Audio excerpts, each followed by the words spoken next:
All right, has everybody sent the quiz completed to Ariel? Yeah? Are the hands yes or the hands no? I'm having trouble attaching it for some reason. Oh, okay. You could also just put it in the text of an email if you need to. Just copy and paste it in. Okay. Either way works.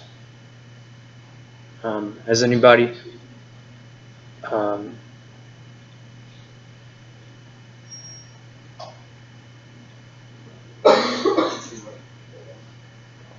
all right, you guys good?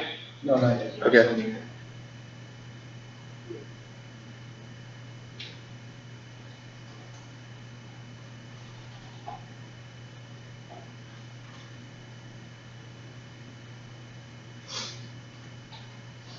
You guys good? No, sir. Just... Ariel won't have hurt feelings if you don't say nice things in the email like, hello, how are you? It's nice to see you this morning. I thought I'd attach the quiz. You can just send it to her. You don't have to send the message. She'll be okay. Yeah, this is the one exception where I won't judge you if you don't cooperate email. Okay, so we're good. All right, were there any questions first about the quiz? Everybody sent it off, right? You guys done back there? Because I'm going to review the quiz, so I don't want it open and other people still working on it if I'm going to review it. And then look at the timestamp of your email. Okay. As long as it's in my inbox, I don't care. All right, so were there any questions off the bat? Is there anything that stuck out that made no sense? Yes, sir.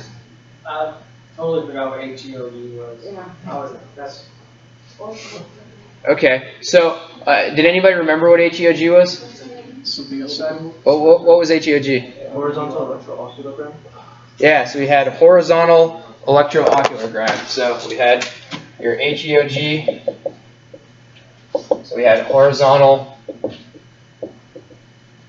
electrooculogram. Okay, so how many people remembered HEOG? I remember what it did, but not. 1, 2. Okay, what did it do? Because that was the other part of the question, right? What does HEOG stand for, and where would you apply the electrode to a participant? Is it right here? Yeah, so, where was it? Can you show everybody? It's up here. Remember? Not correct. It's not here? Yes, horizontal. Oh, okay. Yeah. So what would these guys be? Vertical. Vertical. Yeah. Okay, so this is our participant last Friday. Okay. Where would our HEOG be placed? Yeah, we're gonna put a spot right there, sort of in the temple area. I have the marks to. You have the marks to prove it. Okay, we have our fearless victim, and he still has the scars to show of his commitment to science. And so, what was the other thing that you guys mentioned? You pointed somewhere above and below here, right? What do we call those guys? Vertical. Yeah, vertical electrooculogram. Now, we had those essentially vertical in the context to the eye, right? So we had, now what do we call, we had letters that actually went before here and before here. What were they? Left, right. Yeah, left and right, right? So this might be left and right on the person, right? And these would be upper and lower. So it'd be HVOG or excuse me, H. I need more coffee this morning. Upper or lower VEOG. Okay, so we got that one. And what was the other? Where would you apply it? Yes. So you also said you knew something about it. You said you knew what it did. What does it do? So they detect like blinks or muscle. Yeah, it'll detect anything, but it's very good at detecting the blinks because they happen to be optimized for that spatial location. Any questions on that sucker? Okay. Let's see here. Okay, we will start. Why is scalp abrasion typically done when applying an EEG gap? Yes. To reduce impedance. To reduce impedance, yes. To make a better connection between the electrode and the scalp, to clear away some of the dead skin cells at the superficial layer of the scalp.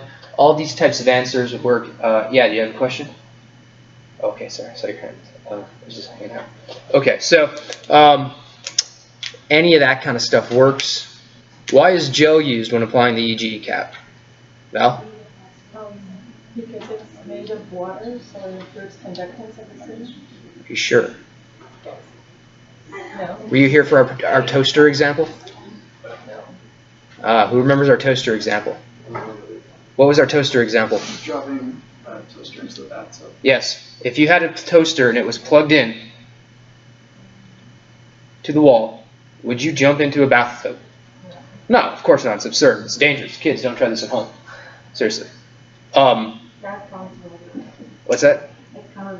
It's coming back a little bit. Okay, so we talked about that. But why did we say, in theory, I'm not saying that it should ever be done, but in theory, why would it be okay? Or how could it be? How could you imagine a scenario where that would be okay or benign or inert?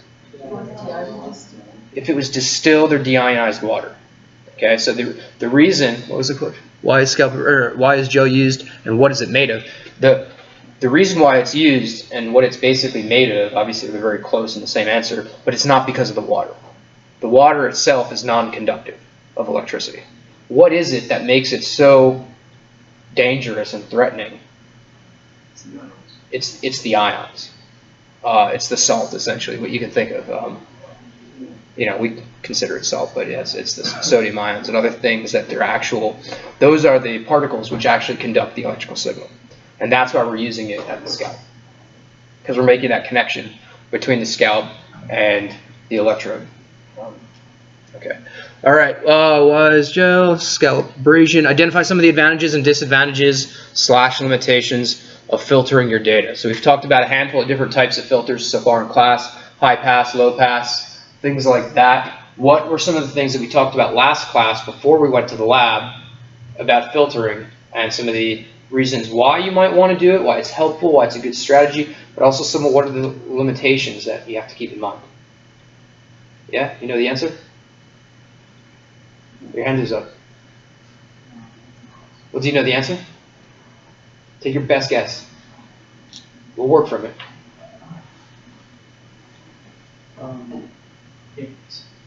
One of the advantages would be to eliminate any unneeded or any undesirable interferences or impedance. I don't know that filtering would be something that you would do as a treatment for impedance, unfortunately. Anybody else have ideas? Yes, sir. The disadvantage would be that you're altering the data. So Yes, you are adulterating the data. Remember we talked about that? And it can kind of be good to adulterate the data in a little bit. That's why we're doing it. We want to do something to change it. That's why we're applying a filter. But what's the drawbacks of adulterating and changing that data, sir? We're going back to the original thing, guessing. Yeah, which, again, that's just kind of the intention, though, right? We're applying it for some reason to get away from the intentional thing. But what is the risk? From how the brain naturally would react to it, I guess. Absolutely, but what's the risk? Because our results are partial instead of showing the actual. Yeah, we can actually distort the data, which is what the filters are doing, but you can actually eliminate certain effects or create artifactual ones as well in extreme cases. So remember we talked about that example where, let's say you have your ERP here or something like that, right? And we said if you apply certain filters, it's going to change or adulterate that data. And you might have it where it becomes very close, but it might filter this into a shape like this. So maybe this down here was a significant difference from 0. But when you filtered it, it came a little closer here, and now that's no longer a reliable difference. So you've done something good. Maybe you filtered out some EMG noise, but there might be a cost at hand. And so this is one of those things where there's not the only answer to keep in mind when we work with data professionally is to just know that when you're working with filters, you are changing the data, and it's up to us to know how we're changing it and to keep in mind whether or not we might be changing it in a bad way or a good way. You know, it's kind of like witches in the Wizard of Oz. Are you a good witch or a bad witch? What the Munchkin said, right? So it can be a good filter, or is this a bad effect? So yeah, that's the basic idea. You do want to keep in mind the limitations that it is potentially losing some effects or creating an effect somewhere else. But for the most part, if we use them responsibly and appropriately, and we have a well-defined a priori reason to use it, such as applying our high-pass filter as a linear detrend for drift, right? We have a very good theoretical reason to apply that particular function to the data in a way that it's very unlikely to create a particular type of artifact.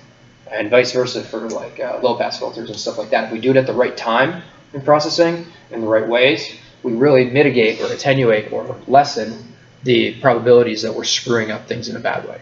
So there's more to read about that if you want to know more about that in the Luck textbook as well. He talks a lot about filtering and those relative pros and cons. So what is / are some of the most important electrode, or what is the most important electrode to attach when applying an EEG cap? The reference electrodes, yes. Okay, so if we have, let's see here. We have our sort of profile view. I'm a bad drawer, but let's say this is your participant, right? I guess they have big lips, big chin, ear, okay? Got a big old cranium, kind of looks like a caveman. Okay, so we're doing some anthropological EEG with a horrible artist. If this is our sample participant, where do we put the reference electrode? Just behind the ears. Just behind the ears. Do you guys remember the name of the bone? Mastoid. Exactly, the mastoid bone. So that would be sort of roughly there-ish. Do we put it anywhere else? Yeah, the other side. So it would be, if this was three-dimensional, it would be linked over on this other side too. And then that's the setup that we use here for our particular paradigms. Other people do different things, but that's a pretty good standardized way. So we have the mastoids there. Why are they the most important electrode? Every other electrode being referenced. Exactly, because all the other all the other electrodes signal, they only have meaning in context or in reference, no pun intended, to that particular site's connection.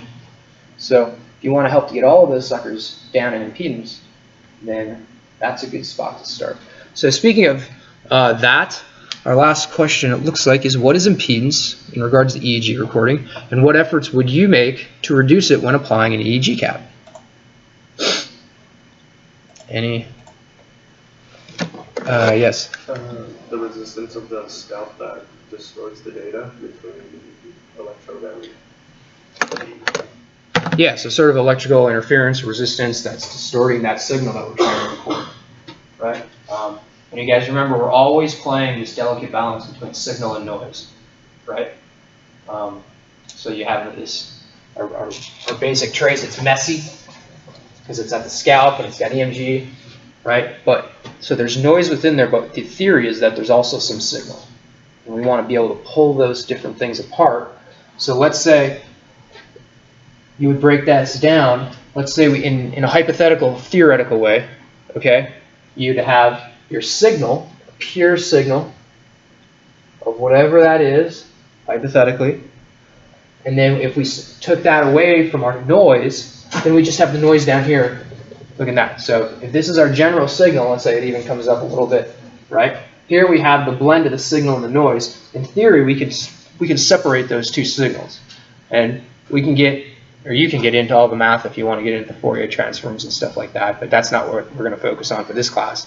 But there is a lot of really nice signal processing math that underlies that. If anybody's familiar with Fourier transforms and things like that, you can decompose this signal into its constituent parts, essentially, arguably signal and noise based on the sort of context that we're talking about. If anybody had my class for behavioral neuroscience, we talked about that in the auditory system, where you have your auditory sound waves, but you can decompose that into the relative constituent frequencies. I think we talked about a clarinet note or something, but so that's that. Any questions? Tried to have it just be pretty straightforward quiz based on what we talked about a lot last class. Do you guys like recording that brain activity? Anybody surprised that he had brain activity? Yeah, it's kind of cool to see, right? I always get surprised when I see mine because most people are betting that it's not there. Sometimes myself included. And alright, so that was pretty cool. I posted some pictures and videos from that onto our box.com site, so you guys can check that out and send a postcard to mom or something like that. And you're welcome to use those and download them or whatever. Any questions on any of the work that you guys did this week? Did we talk about having a draft due today? Yeah. Okay, so It was optional to do. okay, so for those of you guys who would like to highly increase your probability of success, I highly recommend submitting that draft to Ariel at some point today, based on a lot of the parameters that we talked about in class already. So if you're sick of me saying this, it's probably for a good reason that I'm saying it a lot to make us sick of it, because it makes a difference between people who've done really well in class and not. And it's just a function of practice. So, and getting free points back that we would have otherwise had to be obligated to reduce points for. This is just a way to not have that happen. So please send drafts in, because it's yes ma'am, question. No, I was just gonna say, how many of you want to go to grad school? Okay. 5 to 6. Everybody else, med school, other school, professional musician. Okay, if you want to go to grad school, writing is extremely important. And on the topic of music, how many of you can sit down and play a Beethoven concerto off the top of your head? Nobody? What about standing up? You said sitting down. Oh, okay, yeah. You have to practice these things. And so that's what I'm here for. And it can be painful at first. So just start it soon. Start it early. I will give you feedback in a very safe environment where it's okay to make mistakes, because then you're going to go to your advisor later on and have another student advisor, and that you want to be as impressive to them as possible, or even just applying. Also, just a note on that too. Don't take it personal if feedback might. She's very nice and safe and gentle about her feedback, but sometimes and this happens to me and all of us whenever we get feedback back, particularly in the color red or whatever. It's very easy to internalize it as personal or like negative, and it's hurtful, and it's not the intention. So just get out in front of that now, just to like put that behind us. Don't take everything that's provided in the class is provided in the context to help. And we want people to do well. And sometimes it's just a little difficult when we're not used to receiving a lot of feedback, sometimes critical feedback, to think that it's negative, but it's not. Even though it might say something negative, it just means here's an area where we can fix it up. So, and to this day, I still get, this is what we do, my advisor and I pass manuscripts back and forth. I write something, I think it's perfect, I send it off, and it comes back bleeding with ink and comments and deletions, all of it. And I'm a first PhD student, so it happens. yeah, so that's all cool. Hopefully we're all on the same page for that. Are there any questions about that stuff? Okay, cool. So what I wanted to do today is, was everybody able to download some of that, let's see here, data, I suppose? Did that complete for most people? Okay, so I've got my thing here. I'll extract this. Looks like I'm basically extracting the huge folder that we were able to download. I'll put it in the EEG folder that we have on our desktop. And sweet, it's extracting. So hopefully everybody's together on that. Mine's still loading. It's still downloading? Yeah. Okay. But you have the smaller version of just a few sets of files? Yeah, I just checked all of you said. Yeah, so those are good? No, I just got downloaded. Really? I'm not sure what's going on. That should be the case. So everybody should make sure they have that, and then they're extracting like that into our EEG folder. That's the whole file. What's the smallest?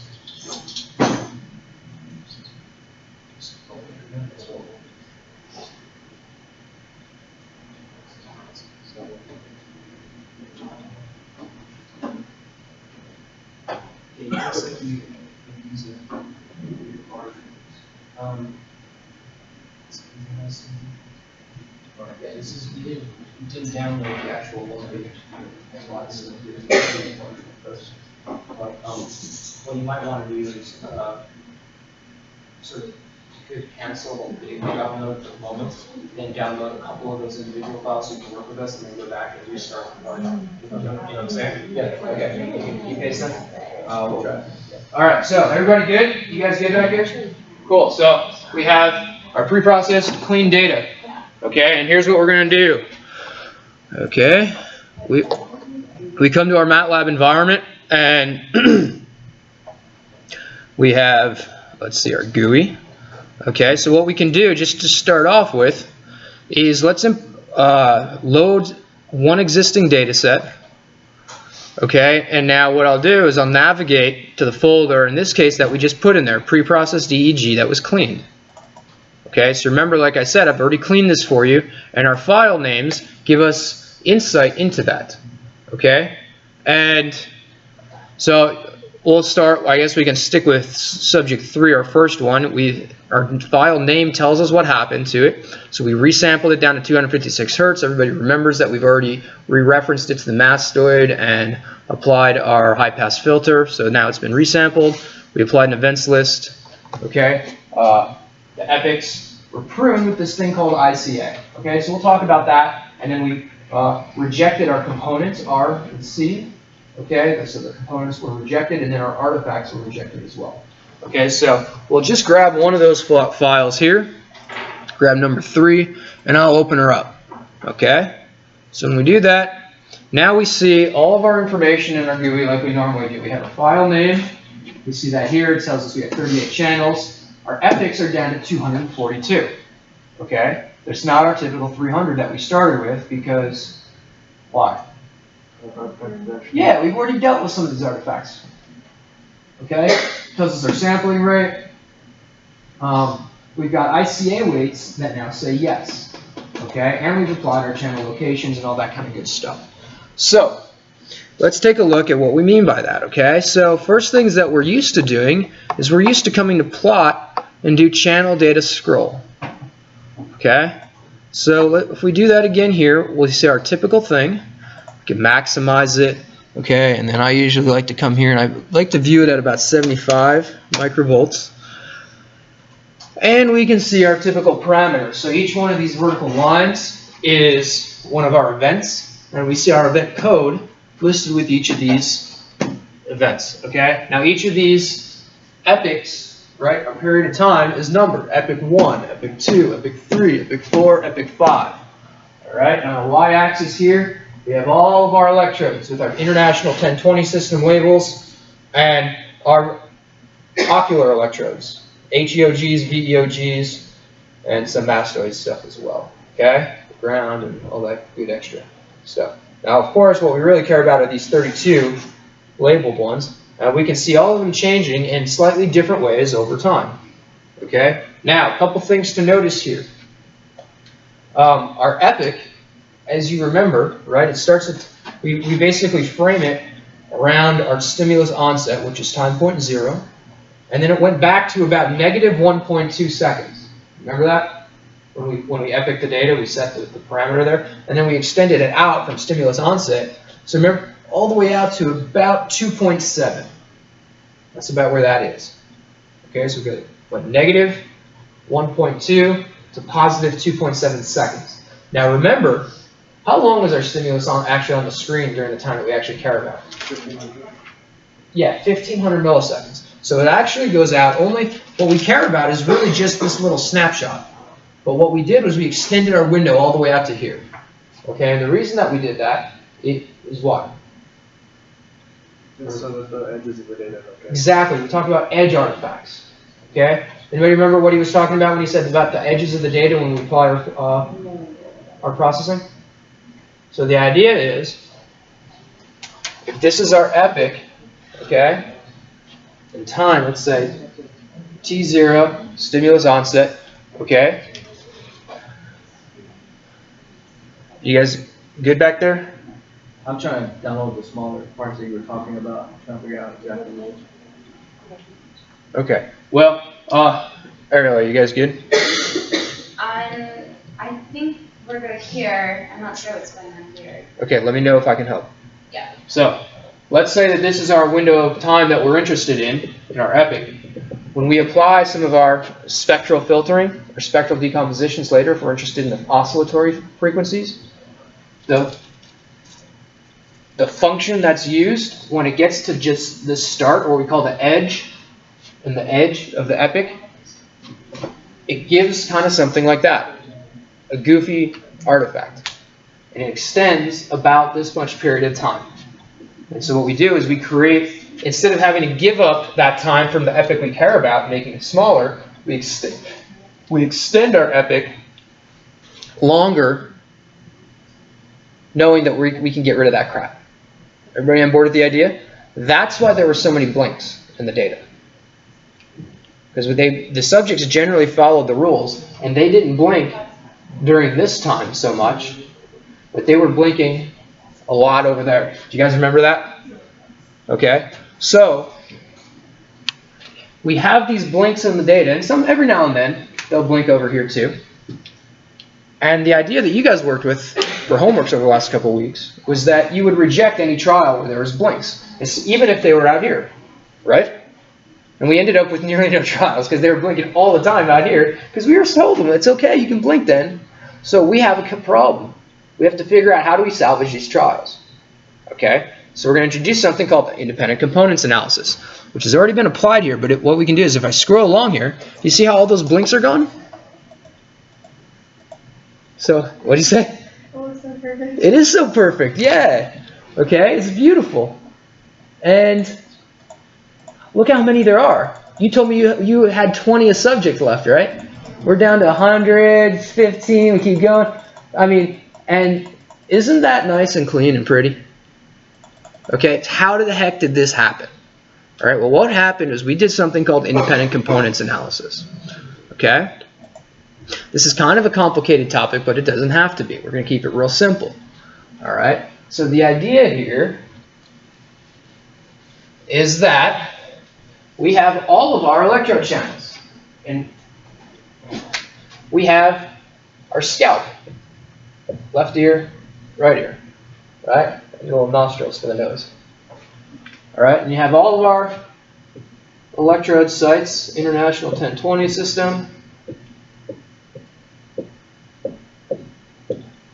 Okay? And all of these traces here correspond to a different spatial location that we're recording electrical activity from.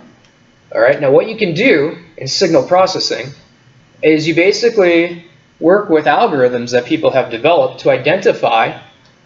So let's say that this electrode has an electrical activity, right? And this electrical activity spreads across the scalp, doesn't it? Do you guys remember the idea of a length constant or a time constant? Okay, so electrical activity is going to spread, let's say, to its neighbors, right? One of these neighbors is close, one of these neighbors is far. Which of those neighbors is going to receive the bigger contribution of this electrode spread? This one, right? This one's going to, so if we can, we'll represent this as a little spike.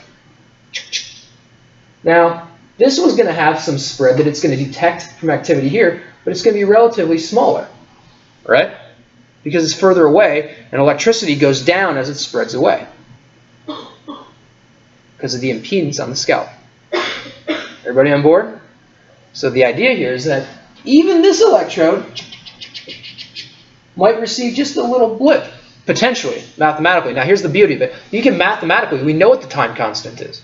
We know what the length constant is. We know that we can mathematically characterize the contribution of this single electrode site's electrical activity to all of them in differential ways based on a simple math equation. Okay? So what we can do then is subtract this little blip of contribution from this electrode from this one's EEG trace. That helps us get a clearer and purer view of what this is actually recording because we're eliminating and subtracting out the contribution that we can estimate from its neighbor. And you do that from all of its neighbors. So you subtract all of the contribution from all of the other electrodes to this one, and you're left with a component of what we think this estimated electrode singular activity is. Because normally it's represent, like in our normal EEG trace, it's actually representing the sum of all the little bits of contribution around it. Is everybody on board? It's a really cool idea, isn't it? If you like think about the simplicity of it. And so for all of these 32 sites, you subtract the contributions from all of the 31 neighbors. And you're left with a component of activity. Why is this useful? Any ideas? Isn't that what you're trying to measure in your code? Well, we are trying to measure individualized activity, yes. Does it increase spatial resolution? That's a tricky question. Does it increase spatial resolution? I don't happen to partake in that view. Some people might argue that you can do source localization based on principal component analyses or other things like that. We're not even going to go down that rabbit hole for this class, but it's an interesting way to think about it. What I'm trying to get to is, don't forget we have our electrodes for our ocular sites above and let's say below the eye. So we also have this, they each make a contribution, particularly to these frontal sites. Remember seeing those frontal electrodes that we had to reject because we could see those blinks bleeding in? Yeah? Okay, so what we can do is we get this measure of the eye activity, and if we know that we can mathematically subtract it from all of the other sites in the head, then we can correct these trials, remove the blinks from it, and leave the trials intact without rejecting it. Isn't that ingenious? I would love to take credit for it. I absolutely cannot. It's way before my time. It's really, really cool. So that's what independent components is in a theoretical overview. Okay, now there's slides that I can post that have more details to it. They definitely talk about it in Steve Luck's book. They definitely talk about it in Michael X. Cohen's book. Great resources. That's the level that we need to know about it here. Yes, sir? Are the algorithms for that type of stuff posted anywhere? I'm sorry? Are the algorithms like posted anywhere? Oh yeah, yeah. That's basically Bell and Stanowski, 1994 paper. Terence Stanowski and I forget the first name of the author, Bell, but they're from the Salk Institute. They developed a lot of that together with Scott McKee. So yeah, that algorithm is out there. I have no idea exactly what it is because I'm not a algorithmic mathematician, but I just drive the race car. I'm not the I'm not the pit crew. But let's drive the race car a little bit. Let's see what we're doing. Okay. So now we have a conceptual overview of what these independent components are and why they're useful. Anybody have questions about that stuff? And we also see the result of why they kick ass and why they save our tails, right? Because we recorded 300 trials for hours in that recording booth that you guys were in, and otherwise you were left with 20 trials out of all that effort. So it just doesn't work. We need to have this preserved so we have our 200 some odd trials. Okay, let's take a look at these independent components analysis just a little bit.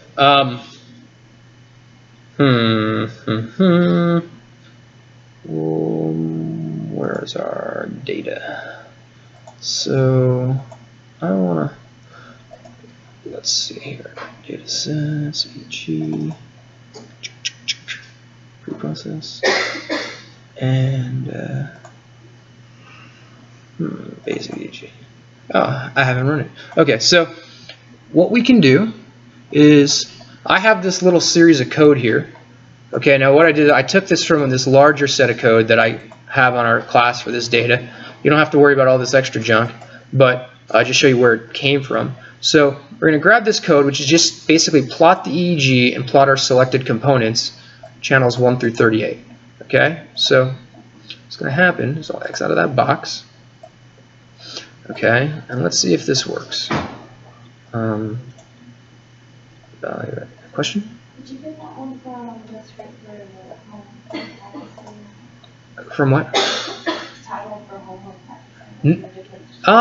This was on the one that says pre-processing Addante 2015. But yeah, and it was on lines 139 to 141. But for now, let's just take a look right now. See if this works. Sometimes it doesn't. Yeah. Okay. Yeah. So we ran this little command I'd like to take a minute and just sit right there and tell you how I became. No. I would like to take a minute though and introduce you to what we're looking at. Okay. So when we run that, it gives us 3 things. Now remember, we asked it to give us 3 things. We wanted it to plot the EEG here. We wanted it to plot basically the components, and then we plot our other components in the topography. So we asked it to give us 3 things, and indeed it did. Okay, so here's one of the 3 things. Here's another on the top, and then here's our EEG, which we just looked at. Okay, so we've already seen this. Look, I'll draw your attention to, again, so here we have our electrode channels. Okay, so that's nothing different from what we already saw, so I'm going to X out of here. Okay, here looks a little different. Here's what we're looking at. Now we just have numbers. Okay, because it's just a math equation, it's an algorithm. It doesn't care about the labels.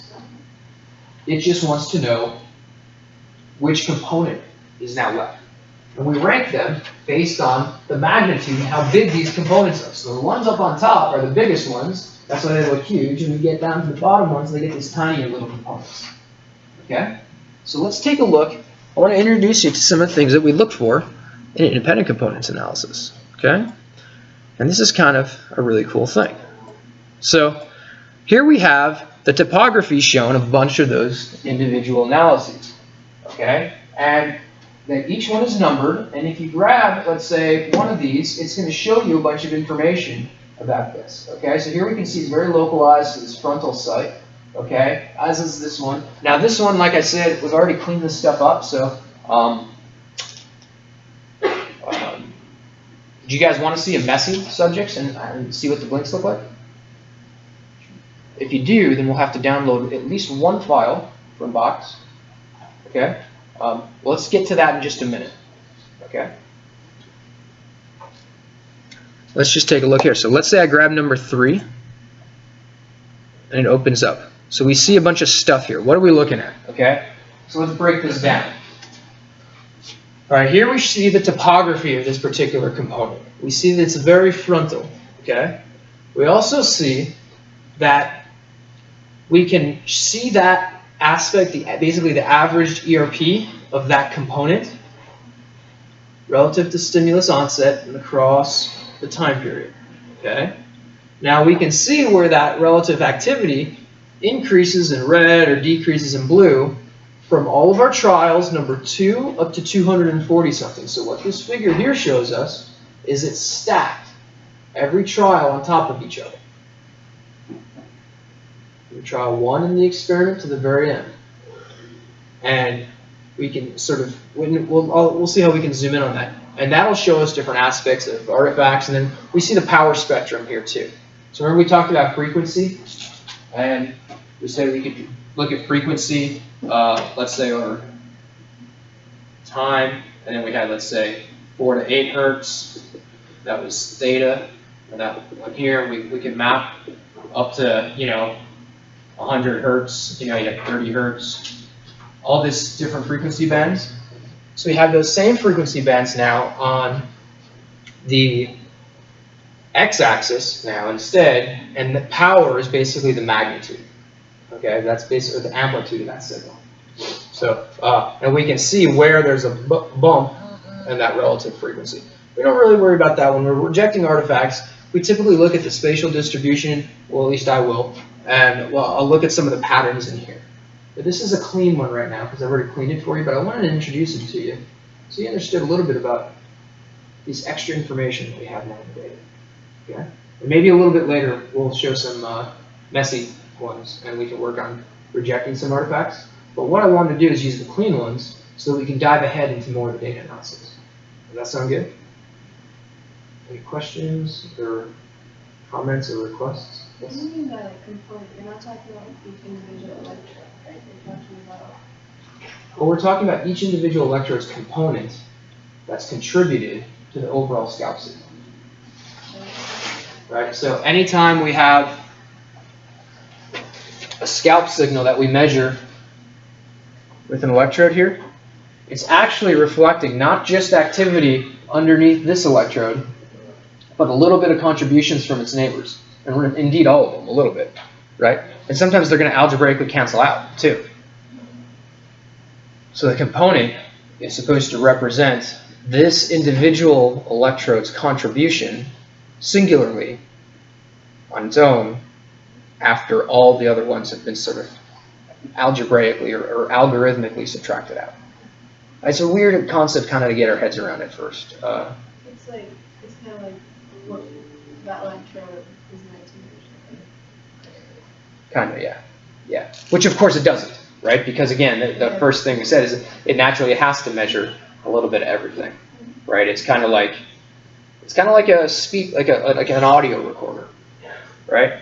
So if we're recording class here, the idea is that you want to pick up, say, what the instructor is saying in class. But you're going to have all these background sounds happening too that are naturally going to contribute to the overall sound that's your singular signal being recorded.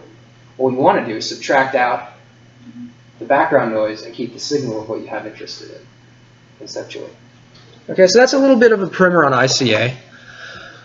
All right. Now, let's see what we're going to do next. Okay? So, how many of you guys remember our processing steps that we did to bring the data to this point of being cleaned? What was the first thing we did? And it's sort of in the naming structure of our file, right? So we import and we re-referenced to the mastoids. What was the next thing we did? All right, we did high pass filter point. What did we do? 0.1 or 0.5 hertz? 0.1 hertz, and this basically accounted for drift, linear detrend. What was next? Yeah. One of the benefits of downsampling is now that these files are so much smaller, we can download them a lot quicker. Downsample, 256 hertz. Okay. 4. What else did we do next? We created an events list. What the heck was that? It just sorts it out into different events. Yeah, it was a list of all of our different possible event types. What do we do after creating an events list? Somebody in the back?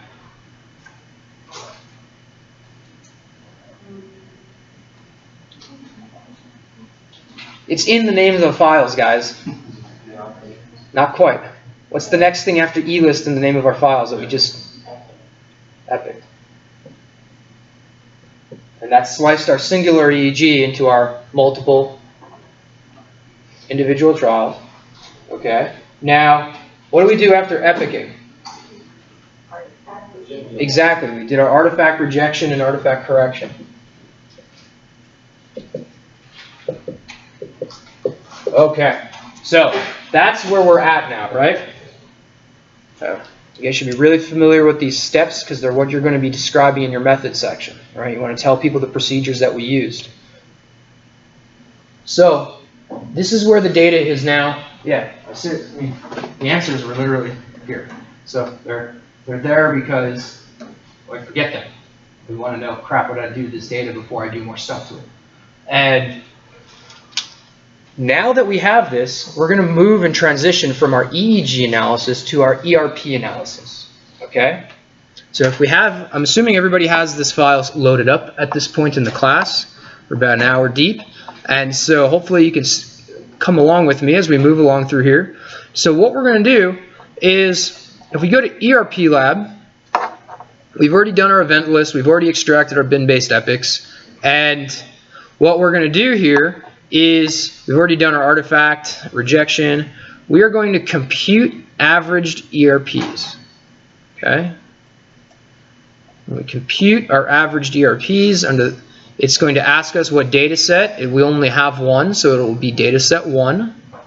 Okay? And pretty much you don't touch this screen other than to say run. You can leave everything by itself. Okay? You don't have to worry about any of this other stuff. All of our defaults work really, really nice. We're just going to hit run. And what it'll do is it'll create these averaged ERPs per our conditions. And then we will be able to name it. And we name it. Let's call it 3 underscore, I'm going to do CR underscore AR because that tells us what the data is this time, right? It's CR for components rejected and AR for artifacts rejected. That way we don't, God bless you, that way we don't confuse it with the stuff we did before. Okay? So, I'm also going to click this option on the bottom left that says Save ERP As, and click this little box on the bottom left that says the same as ERP name. Okay? And then I'll hit OK. And we get a new ERP. Okay, so one of the things that you notice, or you might notice, is that now we have this option here available in our menu. Okay, so we used to just be working on data sets of EEG. Now we have ERP sets of ERPs. Okay, and if you go back and look in our file directory, back on the side here, you'll find that it created a file called basically .erp. Okay, so that's our file extension now. And remember when we were dealing with EEG files, we had 2 files, a header file and the data file, .set and .ftd or something of that nature. Now we have a singular file, which is really a little bit easier and nicer, and it's just abbreviated as .erp. Okay, so this is one of these fundamental aspects of the class that you guys have already been quizzed on and tested on, which is the difference between EEG and ERP. We've now made that transition, and we're going to work with the ERP files. Everybody good? Cool. Does anyone else have memory issues downloading files? Really low. Okay, and I think this is their temporary folder, which I think We can clear that out. saving a copy in their temporary folder, and then because they're all moving it to the EEG folder, right? I mean, they should be. Yeah. So what we need to do is probably delete the second folder. Yeah. So you're just gonna copy it after I download it and put it on my laptop. So you can see that. Yeah, I mean, so one thing I would recommend is I would pick one computer to use and use that. If you're using 2 computers, you're going to have divided attention and you're going to fall behind. If you're going to be laptop centric, then just lower the screen for the desktop and just work on the laptop exclusively. That way you get familiar with that environment and you don't get distracted by stuff happening on 2 different screens and 2 different sets of data that are different stages and all that kind of stuff. Either one works, just pick one and then stick with it. And if you have a laptop, that might be preferable for processing space and stuff like that. So let's take a look at what we're going to do with ERPs. First of all, you might remember that that we can also keep track of this by doing EEGH and ERPH. So that lists the different things that we did, and we can create those scripts. Okay, so if and we've actually done this before, so who remembers what we did after creating an average ERP? Yeah, we applied bin operations. Okay, so bin operations, the idea here is under the option for ERP lab, then ERP operations, and then we go to bin operations. Now, I've been very nice and I've basically written this file out for you guys already, so it should all be ready to go. You should have already done it, or it should have it preloaded, and really all you have to do is just hit run. But yes? What if it's not popping up in the box? It's all blank. Then you go to load list, and you load the list from your EEG directory that says binoperations.txt. You see it? Yes. That's all you do. And then, right? Yep. Why is it and then? Oh, okay. Why? Why do we call it NMAP? What's an abbreviation for? Yeah, it's referring to something in our experiment in particular. The conditions that encode it. Remember that? Well, you're going to want to revisit that for writing up your introduction methods to explain what the paradigm was that we recorded. We got animacy and man-made decision tasks. Oh, yeah, okay. We just abbreviated it Okay, to yeah. NMAP. Sounds like a Pac-Man name or something like that, but that's the method to that madness. So it does mean something, and it's helpful so we know what it's referring to. So everyone should have that up. We hit run. It thinks for a little bit. It'll ask us to keep numeric codes. Eventually, we'll get a little GUI that pops up, and now remember, I wrote all these hundreds of bins for you guys already so that you have all these options. And remember, last classes, I made really strong suggestions for you guys to be thinking about what the conditions are that you might want to analyze among all these hundreds of possible combinations of conditions so that you can form your own hypotheses to explore and investigate in the data. Okay? So that's what all these hundreds of bins are. It goes all the way down to 356, which is difference waves. And yeah, so we have that now. And let's see here. What did we do after ERP operations? We came to bin operations. We did that. Now, what we want to do next is, generally, we can plot the ERPs. Okay? So if we're going to plot them, we can plot our ERPs. Okay? And you're going to get a GUI that looks like this. You want to uncheck the box on the top left that says all bins. So uncheck that. And then you're going to hit browse. And you can pick the bins that you want to see. Sorry, did you say plot ERP waveforms or? Okay, so if you hit plot all bins, it's going to plot like all 300 some odd bins, and it's going to look really messy and ugly. We just want to plot a couple key bins of interest. So what are some of the bins that you guys were thinking about as conditions that are of interest in memory study that we might want to look at?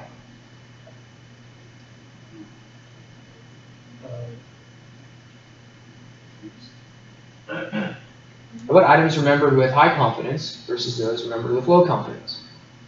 Conditions which might reflect or represent cognitive processing of recollection versus times that we might be relying on cognitive processing, say, when things are just familiar in our memory. Okay? So let's take a look and see if we can find the conditions that reflect those bins. So I hit browse. Okay? And let me see if my memory serves me right.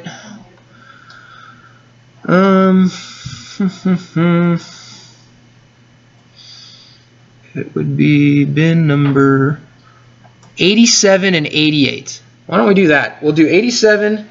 You can hold the control button down and do 88. And then if we scroll down to 139, we can compare that to the correct rejections. Why do we want to compare that to correct rejections?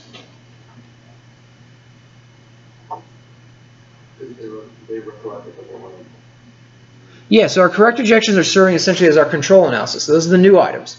So we can see what brain activity looks like for the times when we recollect our memories really clear and vivid and distinctly. We can compare that to times when our memories work in kind of a fuzzy, sort of less confident way. But those, we want to know, how does that compare to types of brain activity that's just normal when you're not remembering at all, right? We need a control condition. So we have new items that they cannot be remembering because they did not see them before. They're new. Okay, so that's why we select our three things, 87, 88, 139, and then we're going to plot all channels, so keep that checked.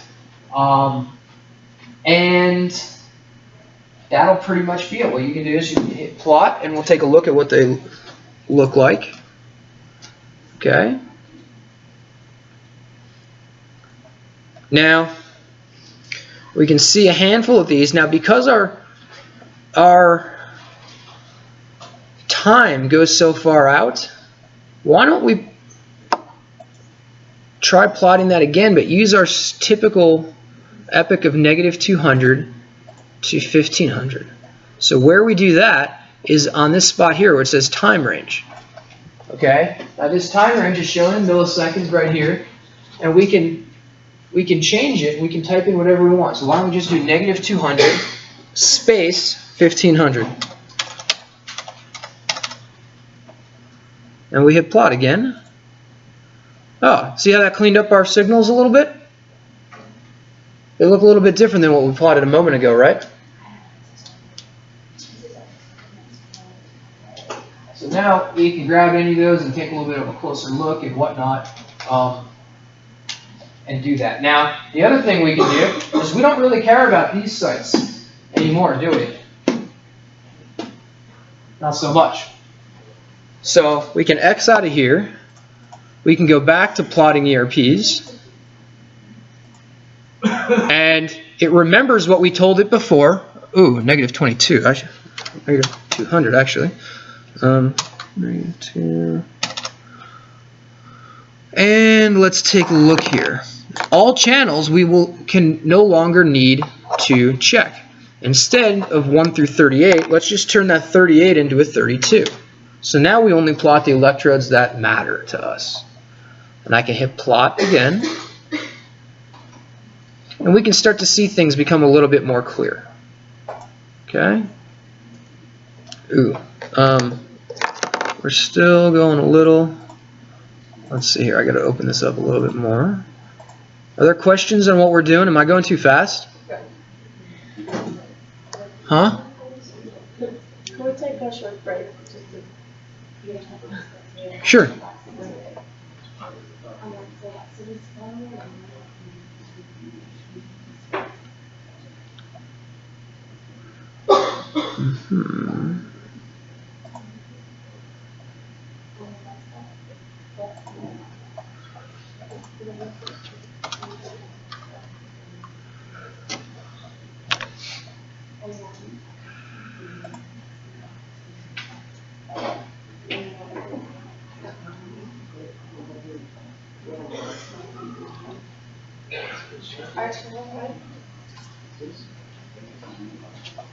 What's up? First question. Is it okay if I leave at 12:30 today? There's a symposium and a collaborator of mine is speaking. Yeah. Okay. Second thing, Arturo doesn't have enough memory on his computer, and it's not anything that I can fix. We'll sort it out. I think it's IT. I think IT is going to have to come in and clean stuff up. We'll sort it out. With their access. So. Surprising that it's coming to pass now in February. We should have been able to identify this earlier. Well, yeah, I think that what's probably happened is there are other classes that are also downloading data sets, and I think it's other people having the same things, like similar large files, and it's all being stored on the computer and stuff. Because it's just his computer. And then in the green shirt, what's your name? Shahir. So you had memory issues. Low memory, but I have to delete like my recycle bin in addition to. Oh, Arturo, try that. How much is in your recycle bin? It won't fix the. 8.6 gigabytes. Okay. I mean, delete it and try again. It won't fix it, but it might just delay the thing. Okay, so is everybody kind of caught up to where we were? Okay.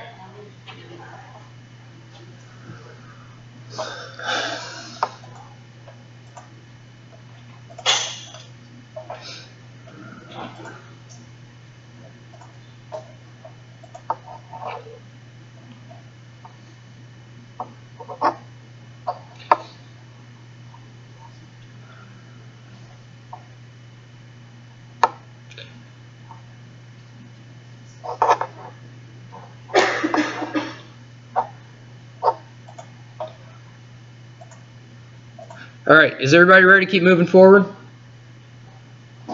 If you're not, please say no.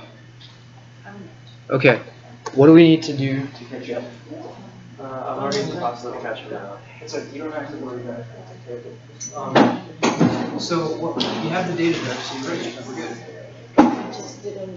I couldn't, but I kept getting the money. So he showed me how to get the most from the other. Wherever. I don't know why. We're good, you have the data there.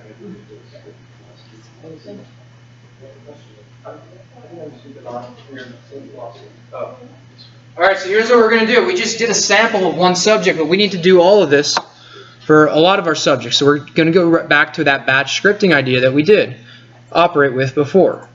Okay, so what do? We, where's our, let's say we EGH.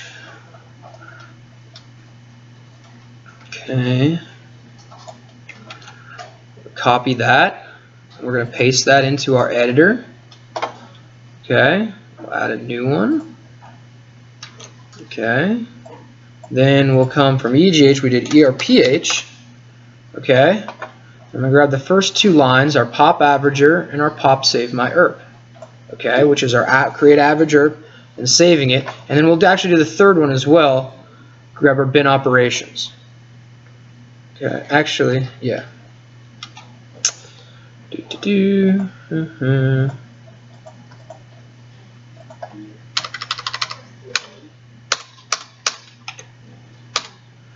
Okay, now The last thing I want to do is come to our little GUI here.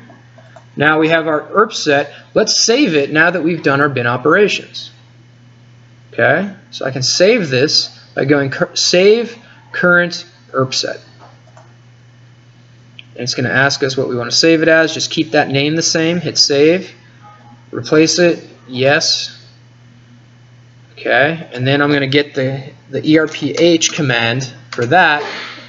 And I'm going to grab the bottom one there, highlight it, copy it. We're going to paste that into our editor.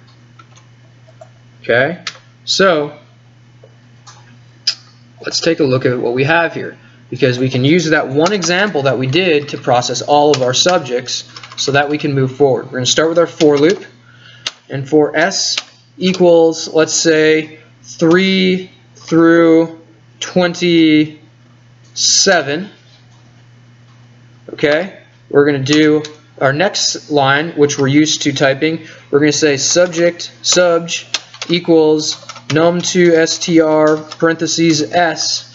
So we turn that number into a string. We talked about that for the last 2 or 3 weeks. We can come all the way down to the bottom, type end. That's going to close our loop. So everybody remembers that this is a for loop that we've been operating with, right?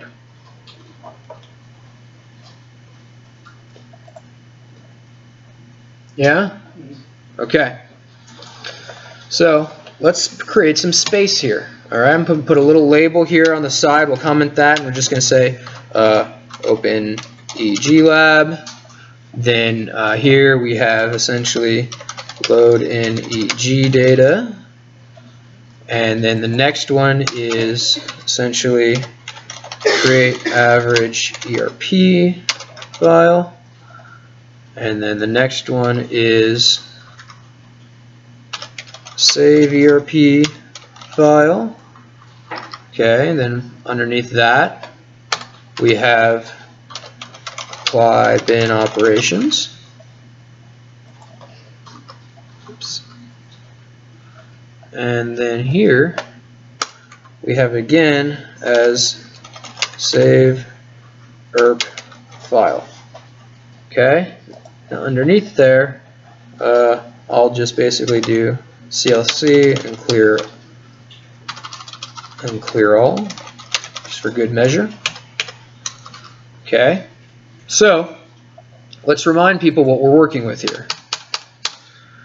Okay, what we need to do is I will change our number 3 for our for loop just like we did before, and do subj space, and now I need to close that bracket out here. Alright, I'm going to give a chance to breathe and pause here. Hopefully everyone can catch up. Have I gone too fast? You guys need to do your job and tell me to slow down. If I've gone too fast, you guys waited too long for me to ask. You guys got to flag me down and be like, whoa, whoa, whoa, dude, chill out. You got to wait for us to catch up. Okay? So here's what we did. We deleted the 3. We added a bracket. We added subj because that's what we defined for our number of that particular subject number. This is all old hat. We've done this now for a couple weeks. We put a space so that this apostrophe stays there, turns this purple, and we closed it with a bracket there. Yeah? What? Okay, so that's all we did here. Just one thing. We're going to do this, the same thing. We're going to do that here. We're going to do that here. We're going to do that here. We're going to do that here. Sound good? So, I delete the 3, back it up, open the bracket, subj, space, bracket after AR apostrophe. I'm going to do that same thing over here. Bracket, subj, delete the 3, bracket. Same thing here. Bracket, subj, space, delete the 3, close bracket. Same thing here. Open bracket, subj, space, delete the 3, close the bracket. So you guys remember what we're doing here is a really crafty trick to get the computer program to loop through this whole thing so that it does all of our subjects for us and prepares them as ERP files so that we can analyze them. Yes, we're good? Okay. So that's kind of what we have.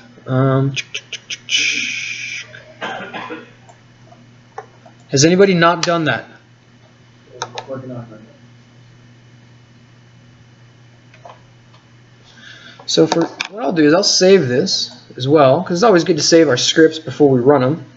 And we'll say this one is for, I'll say load in and create ERP files.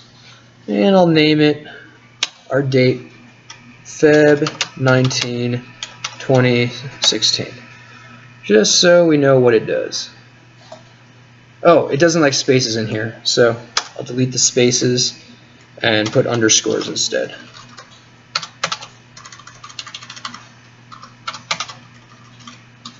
Are those who needed to catch up catching up?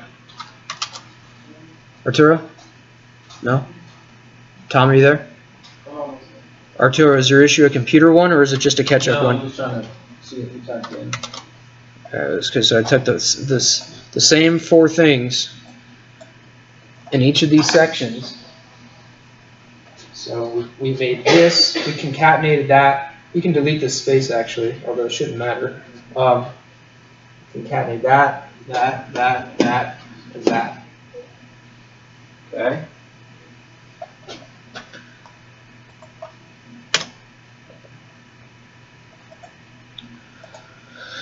All right, so what I'll do is, let's see here. Run it. Okay. And this will take a little bit of time. It'll cook through.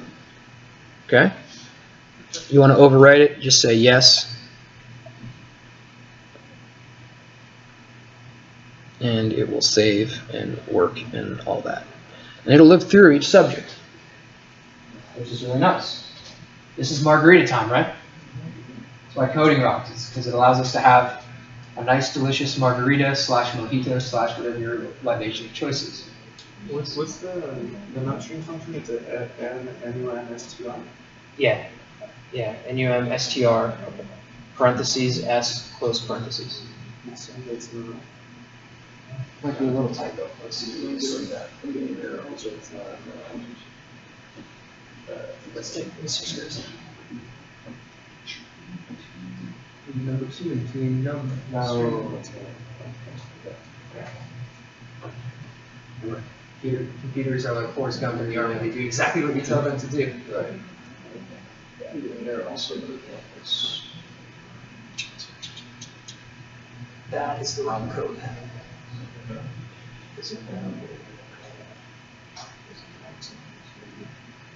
You're a capital S. That's not what Joe Sargent told it to do. Yeah, go Forrest Gump on it and be like exactly. MATLAB gets kind of wonky, like even the systems. Yeah. So notice why this is really awesome for me up there is because this is working while I'm being able to come and work with you guys. So this is my version of my margarita. It's because I can go do something else while that is working for me up there. Yes.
Oh, no, it's not after your. Oh, really?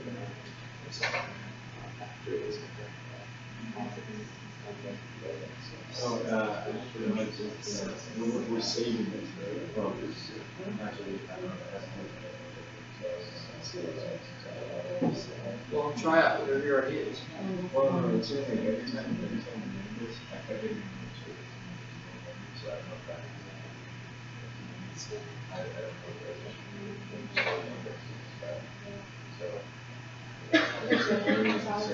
don't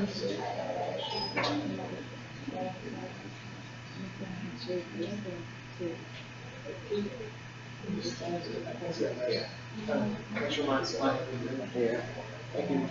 Sure. And actually, what I'll do is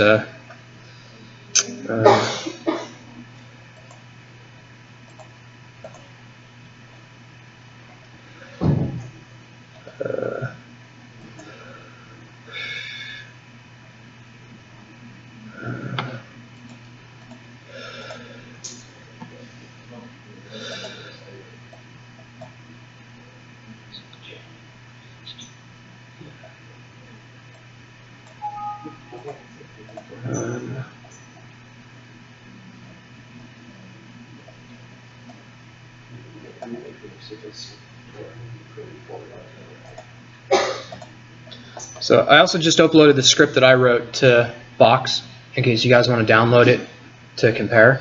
Note that you'll have to change the directory for your directory. I know, we'll sort this out. Oh, yeah. That file might not be there. Yep. 11 is probably not there. That's okay. That's good enough though for now.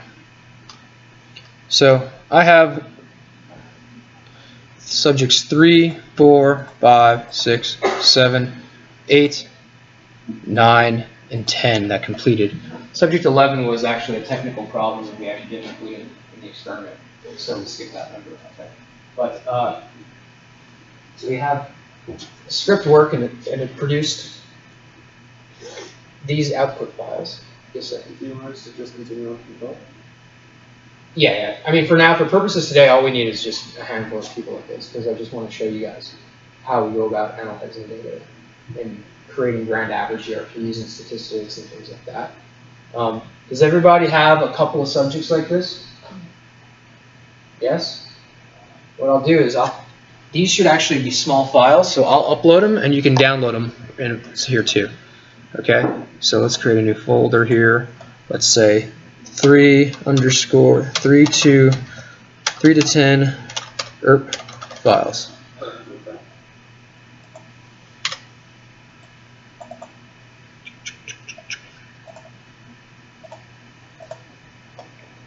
Three through 10.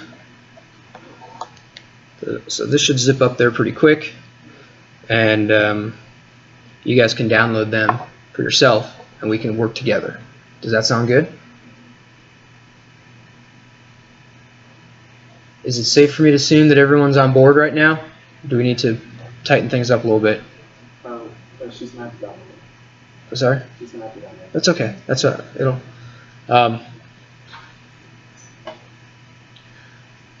So we'll wait for these guys to upload, and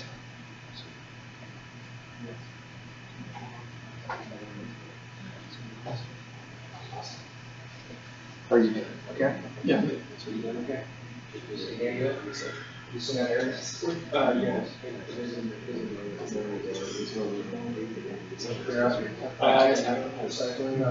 Yeah. What else did you say?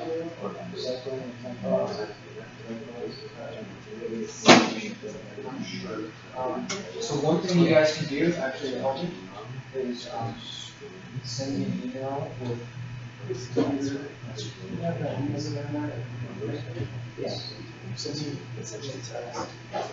that number, that IP number, just send me an email and I'll forward that on to IC and tell them to make sure that we have space filtration on here. So while we wait, do all this, you guys can set it up. How's your error message? Yeah.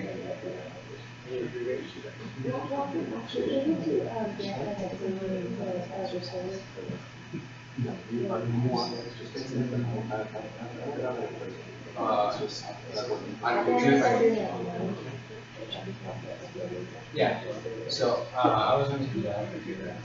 I record the lecture afterwards. But what I was going to do is actually create some assignments where people actually formally make the clues and they step up to this. Yeah, they practice sentence studying and actually.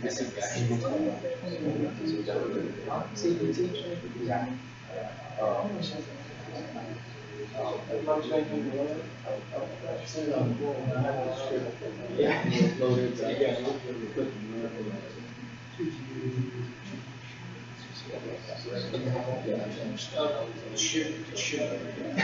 But you're not even going to need to run it because I just gave you the results of this. It might be wise to ask everyone if this time's not going to also.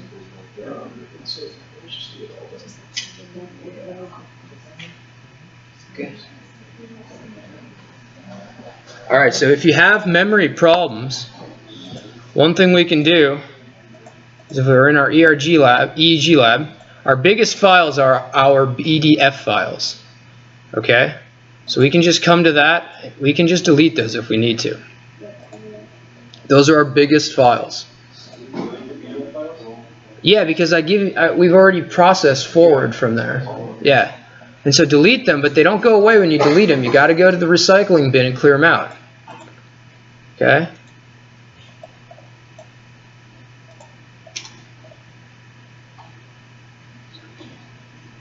So that's one way to clear up some quick space. Probably should be about 8 gigs or so.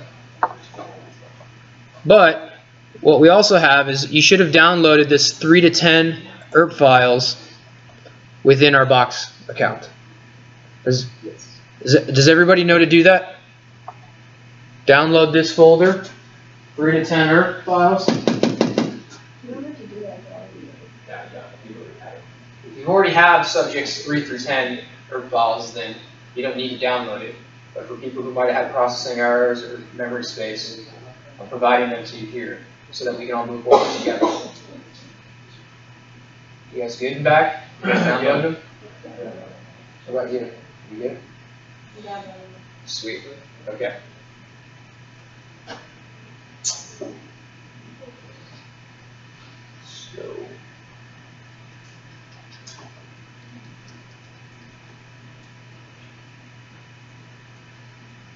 So how many of you guys would like, so everybody's got their computers thinking in the background right now, right? It's downloading. How many of you guys would like opportunities to earn more points in class? Oh, yeah. Sweet. So one idea that I wanted to suggest is the idea that people have asked. So I go to the effort to provide the lecture videos that I post online for you guys. But one thing that could be really helpful is if we actually recorded screenshots of actually where the mouse is moving, like an actual version of that. Now, I don't have that set up on this computer right now. And in fact, if I did that, I'd really learn how to do this really well. But I already know how to do it really well. So I'm stealing the opportunity for you guys to learn how to do it really well by doing that practice. So basically, I was going to suggest some opportunities to replace your worst quiz grades. Huh? What'd you say? All right. I'll take 4 for 800, Alex, or whatever it is. So here's the idea. We have our steps, and we have the new steps that we're adding in today. Okay? Work on. You can and now you'd have to start from our PDF file, so you'd have to download that from Box if you've just deleted one here. But theoretically, you have all the proper files, and what you can do is just do a single subject right now, just like we start with our practice, and walk through our steps. Use the GUI, download or get whatever software is necessary to take I think it's a screencast, is what you call it.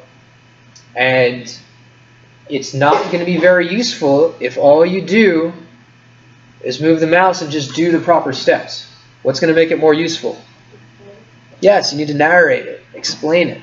Okay? Teach this to somebody in high school who has no idea what the ever-living heck we're talking about. Verbalize it the way that I do, and I try to explain what's happening on each of our steps. That way somebody knows what's happening. And you can, and you guys can pair up and do it in teams if you need to as well. Does that sound good? So you guys can help each other. Make sure you have it done correctly. And for each one that you make, why don't we say, we'll call this essentially 1, right? This will be our pre-processing. Okay? You could have, we'll make that actually 1 through 5. You can load up some sample data and explain to people how you artifact reject. Identify the different types of artifacts. We have them in our quizzes. They're in the Steve Luck book. They're in the PowerPoint slides that we presented. Walk through how you identify what's an artifact, what's signal, what's noise. That would be a second project. Sound good? Okay. Now, a third one we could do is what we're doing more or less today that we'll call post-processing.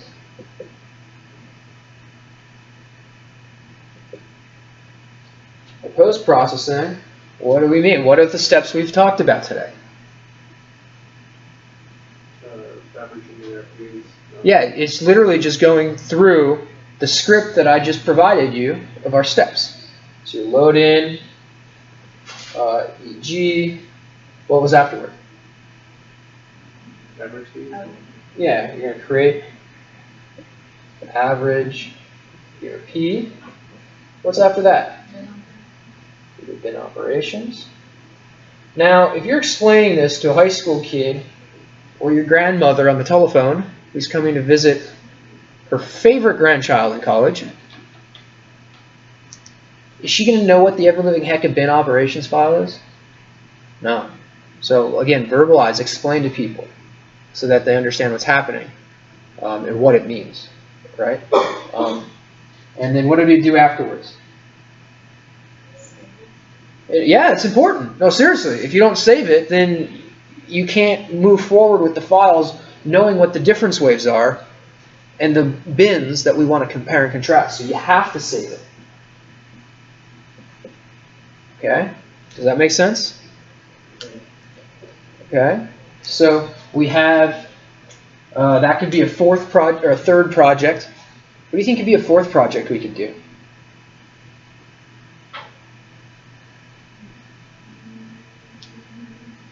Analyzing data.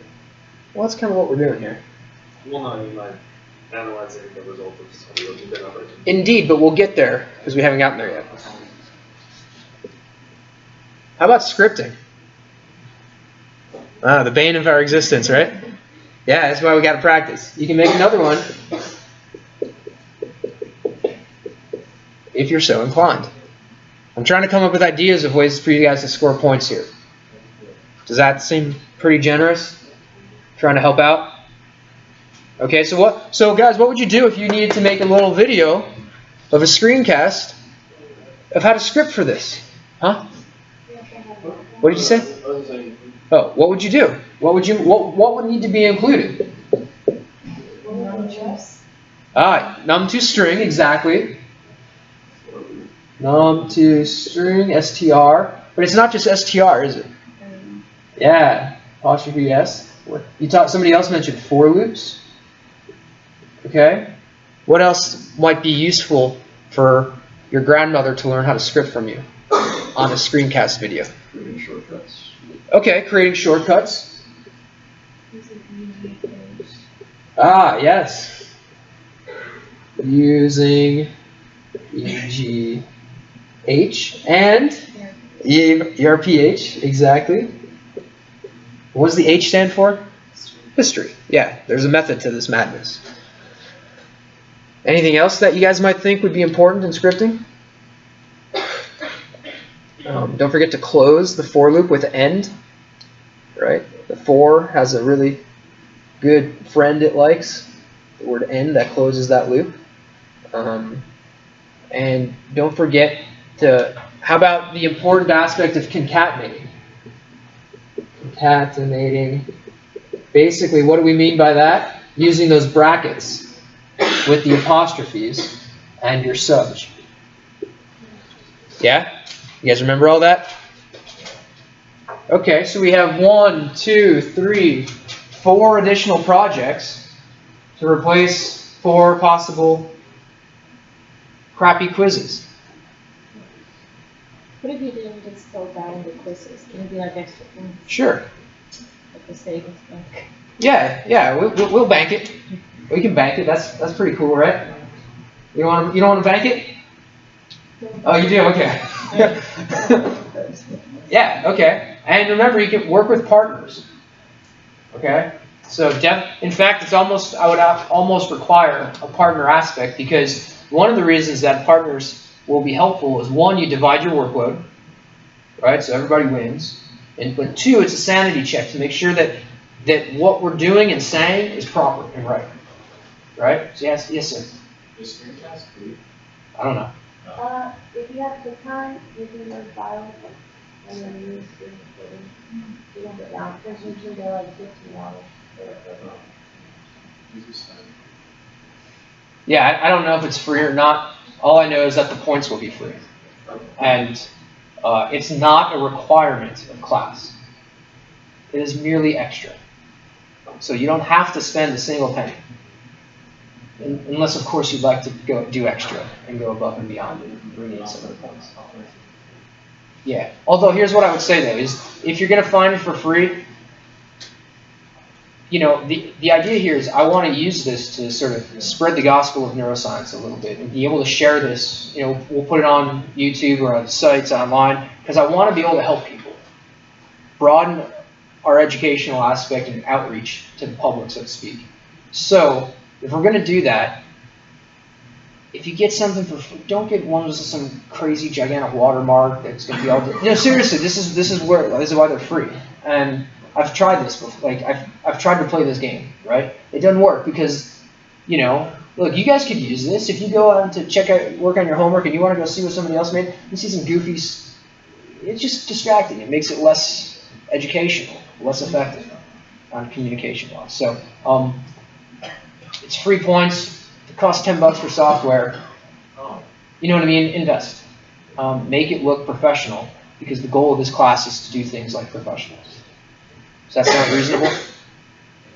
Okay. Yeah, and QuickTime is free. And you have a partner, so if it's $10, it just became $5, or whatever.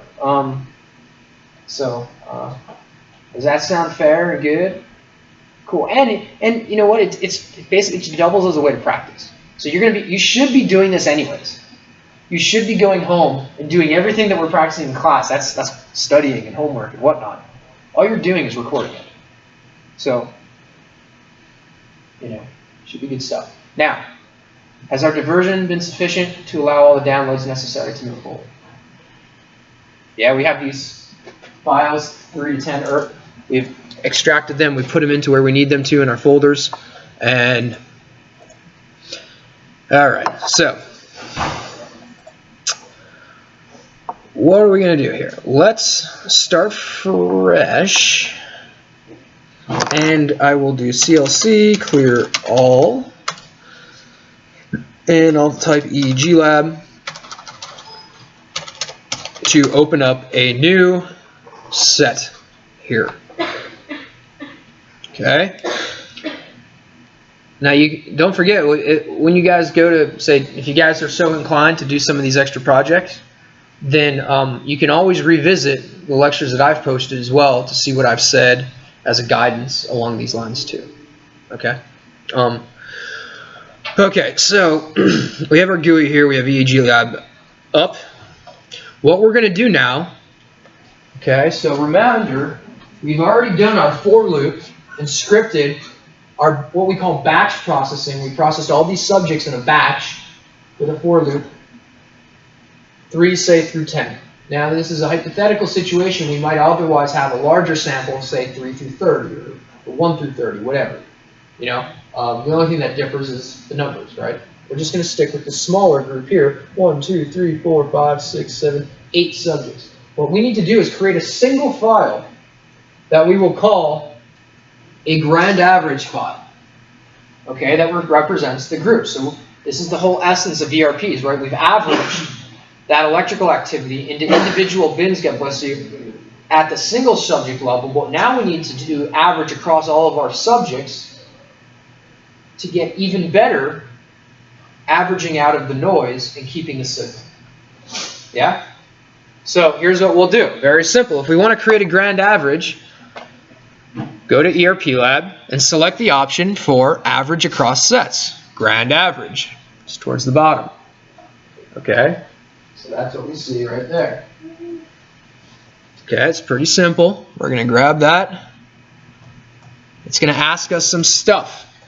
First, it's going to say, well, which freaking files do you want to average? And we're going to say, we want these files. And what we're going to hit to do is we're going to hit the button for add ERP set. That's going to be right there.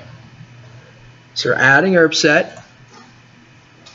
And you can highlight all of them at once. We're going to take 3, hold the shift button down to 10, and just hit open. All right, now when we do that, it places them in our queue. All right, it has our directory, and it has our files, essentially. Whatever, 3, 4, 5, 6, 7, 8, 10, blah, blah, blah. Okay, now all of our stuff here stays the same. Okay, don't change your defaults. You just hit apply. Okay. Use later. Yep. It's going to also ask us eventually. It's going to ask us to save our list. So you can hit the button here, save list as, and just give it a name. I'll call it grand average 3_10. Okay. Hit save, and I hit run. Okay, so it'll run. It's thinking. It's thinking. It's thinking. It's going through. Okay. And then it'll prompt us with a little GUI that's going to ask us to save this new ERP file. Okay? Oh, there it is. Okay? So here's what it's going to say. Now, it says, we've created a new ERP set. What the heck do you want to do with it? we want to answer by saying we want to create this as a new ERP set. We're going to give it a name, and then we're going to save it as the same name. And then we'll hit OK. So let's do the first part first. We're going to come in here, and we're going to call it grand average, and we'll do 3_10. So we know those are our subject numbers. We'll come down here, hit the box on the left for Save ERP As. It opens up this opportunity on the bottom left. And we're going to click the little box down here in the bottom left that says Save As the same ERP name that we had it. Okay? So we're going to name it here. We click this, you select that button, and it automatically fills this in for us. And then all you hit is OK. It's really simple. Is everybody here? You might turn that light off. Oh, great idea. Yes, great call. Sorry. Okay. Yeah, you guys should remember to tell me that earlier. So what you said when you asked, what does that say? Yeah, I just said grand AVG 3-10. And really, you can call it whatever you want, right? You can call it Santa Claus and Mickey Mouse 57200 or something. But this is just an easy way to do it. All right, I'm going to hit OK. I'm going to assume everybody's on board. Val, are you guys good? Almost? She's running the list right now. Okay.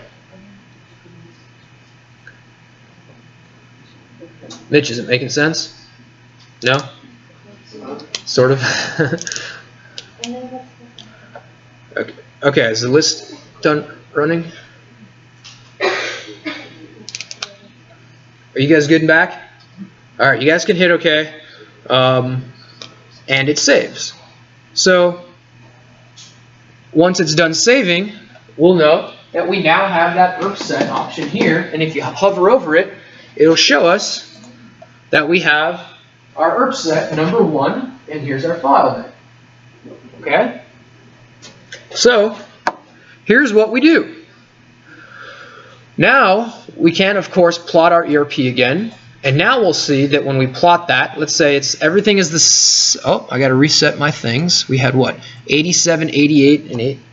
For our bin number 87, for our low confidence item hit, our number 4 confidence, we had bin number 88 for our high confidence recollection trials. And then, of course, we had bin 139 for our correct rejections.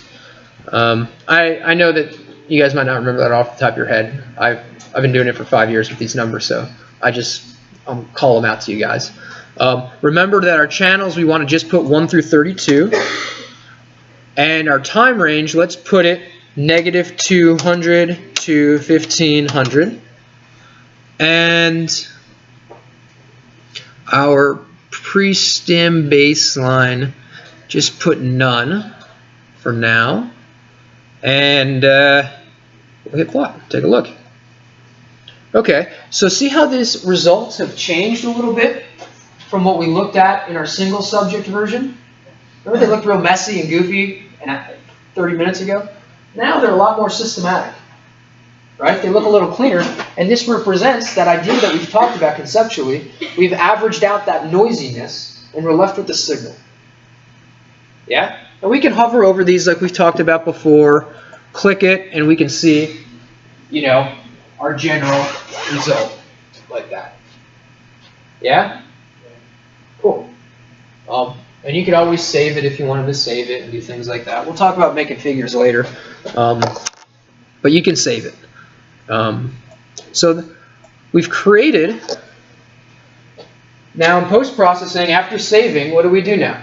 We basically did grand average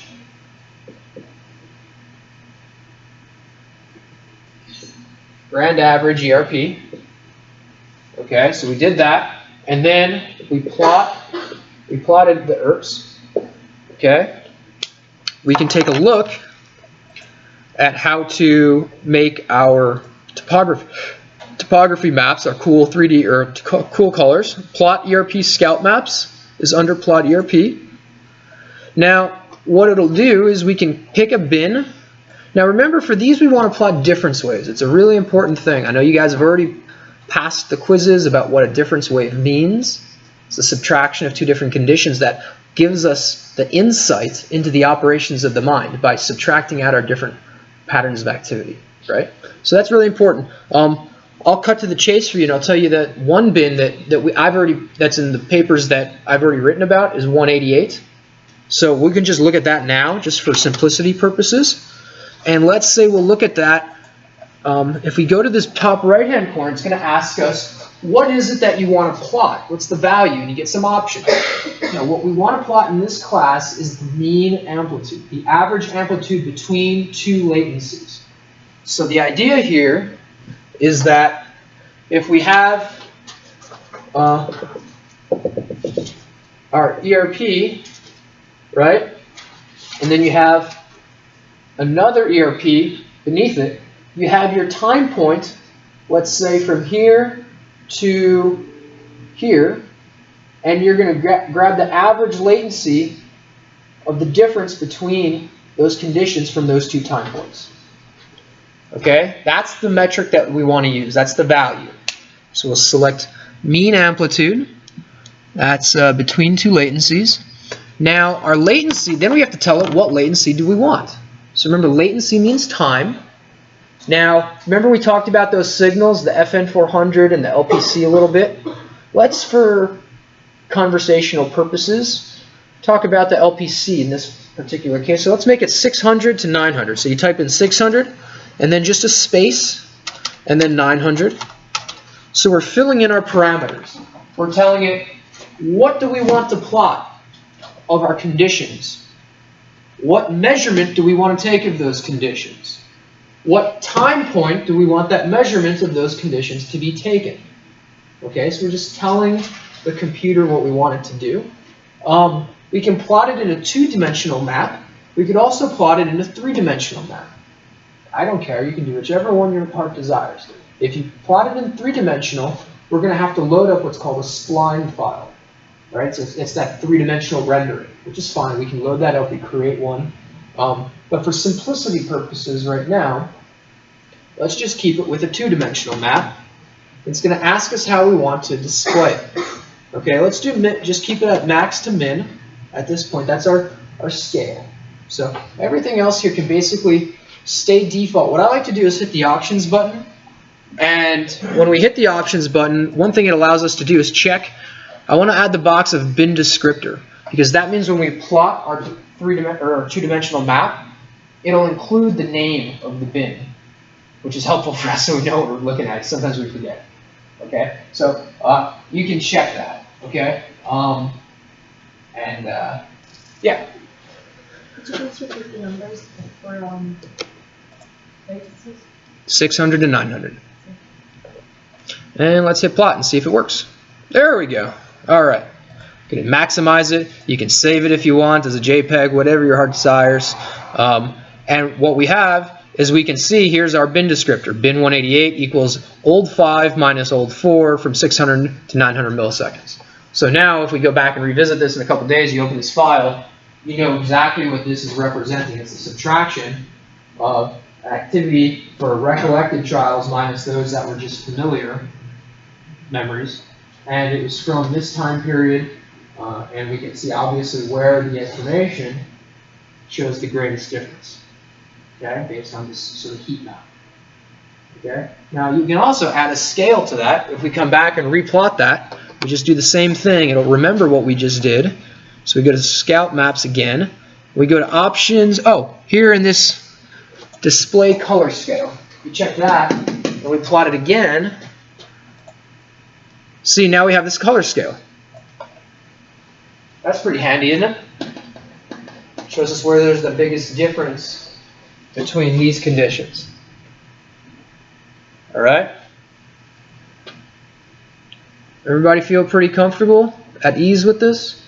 What's the value for the scale? Usually it's microvolts. Yeah. So we plotted ERPs, then we plotted topo maps. Okay, we've got about a half hour, and I want to cover a really important next section. Okay, now it's sort of, if we want to represent and show what our results are, Here it's pretty easy. You just save this, file save as, and save the output style as a JPEG or something, and now you have this figure. Okay? So that's pretty easy to create figures. We can talk later about making them pretty and tightening up some of the details, but for now, you can just save this as a figure. Really nice, right? And you can show different versions of this, let's say at an earlier time frame. So instead of 600 to 900, you can create an example where you plot this again exactly, plot ERP scalp maps. You change our latencies up on the top left here, let's say 400 to 600.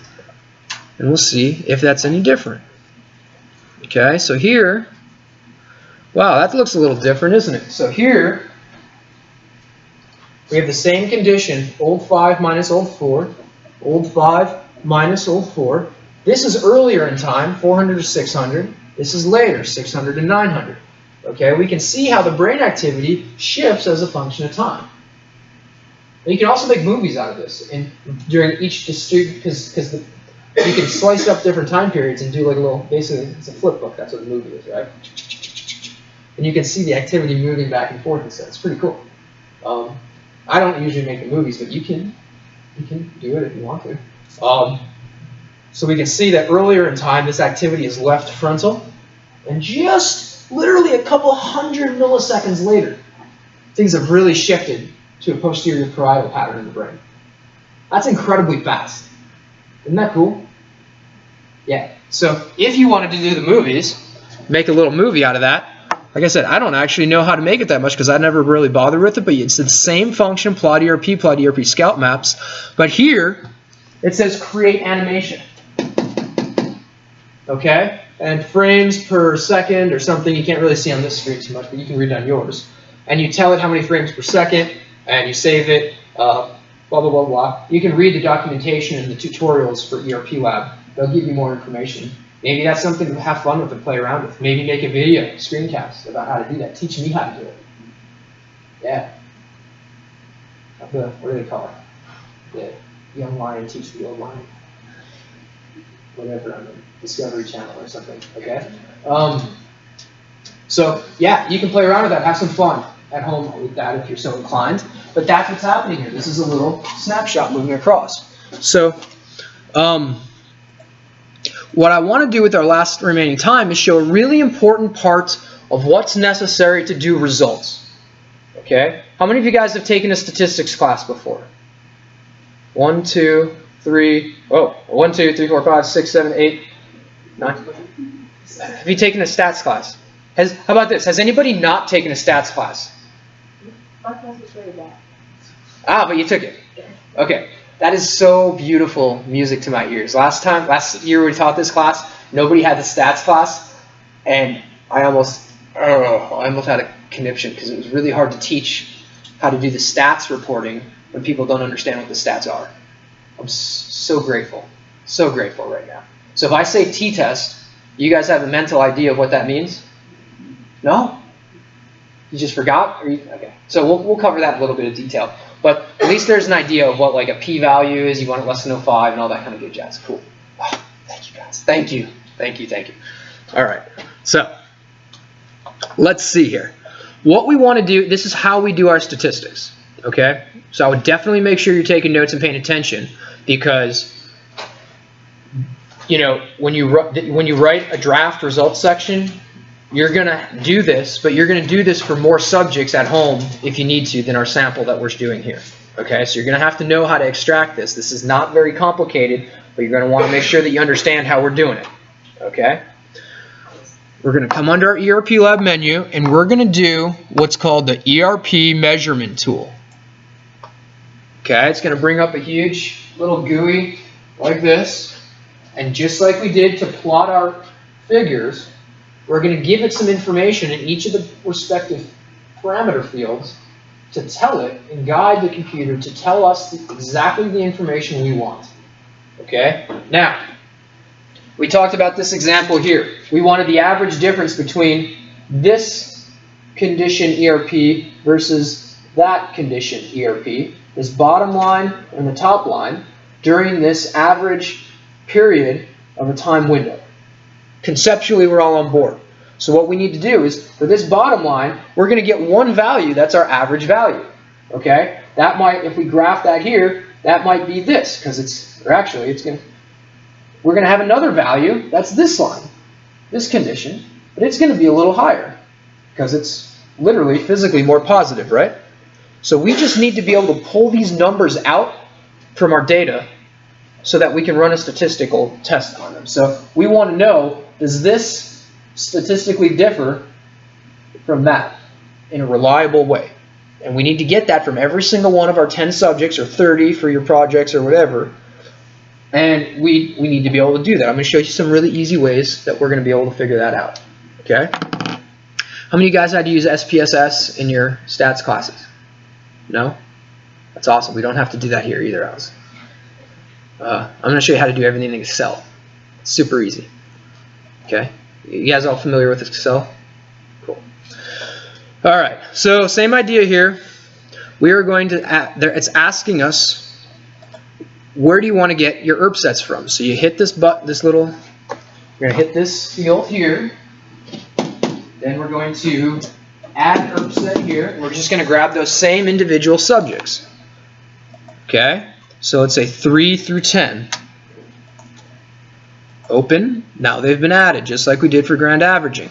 It's going to ask us what type of measurement do we want, just like our figures. We are going to select the option for mean amplitude between two fixed latencies, because we want our statistics to be exactly the same as the figures that we made. So you might as well tell it we want exactly the same thing. Everybody good? Okay. What's next here? It's going to ask us, cool, what actual latencies do we want? So since we're said up here, average latency down here, it's going to say, what's our measurement window? What is our two latencies? So in this case, let's say it's 600 to 900. Okay. Now, our bins, we wanted 87 and 88. And what those numbers corresponded to was our old 5, or recollection, versus old 4, or familiarity. Okay, so this would be the 4s, these would be the 5s. Those were, and this would be essentially bin 88. And this was bin 87. Okay? So, yes, Val? Did you make us better note that? No. I can try to. See how this is actually not, that doesn't highlight for me to open and make it bigger. That's what I'm trying to verbalize and say exactly what I'm doing. Just to confirm, mean amplitude between two fixed latencies, 3 through 10, and then bin 87, 88? Yeah, bin 87, 88 is right here. Okay, now it's going to ask us our channels, our next one here. Let's say we have our topo map, our nose, our left ear, and our right ear. Now we have our a priori means from beforehand, hypothesis that's driving our exploration. Now we know that our hypothesis is that when we're relying on recollection to do this memory, or the difference therein of recollection should give us this left parietal effect, right? So where would our location be of our best interest to look for an electrode site? Left parietal area. How about P3? We're going to do that. So that's going to be right about there, about P3. So we can go to our channel option, hit browse, and just select the one for P3, which is actually 12. So you can just type in 12 if you want, or do that. Okay? And the last thing it's going to ask us is down here, which is going to say, save your output file as what? Okay? So what we should do is provide a name to it. It doesn't like spaces, so use underscores, and let's use a really informative name so we know what the heck we did when we open it up later. So let's say that it's old 5 underscore old 4. So it's old 5 minus old 4, or you could even call it versus, vs, whatever. 600 underscore to 900 milliseconds, ms. underscore, let's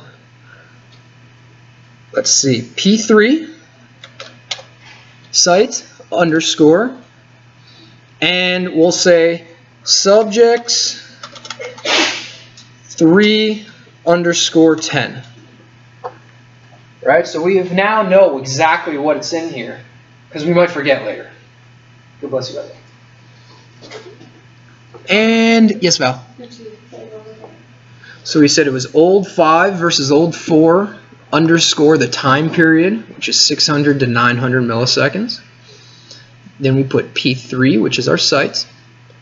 Then underscore subjects 3 underscore 10. So when we forget everything about this, we can go back and know exactly what happened.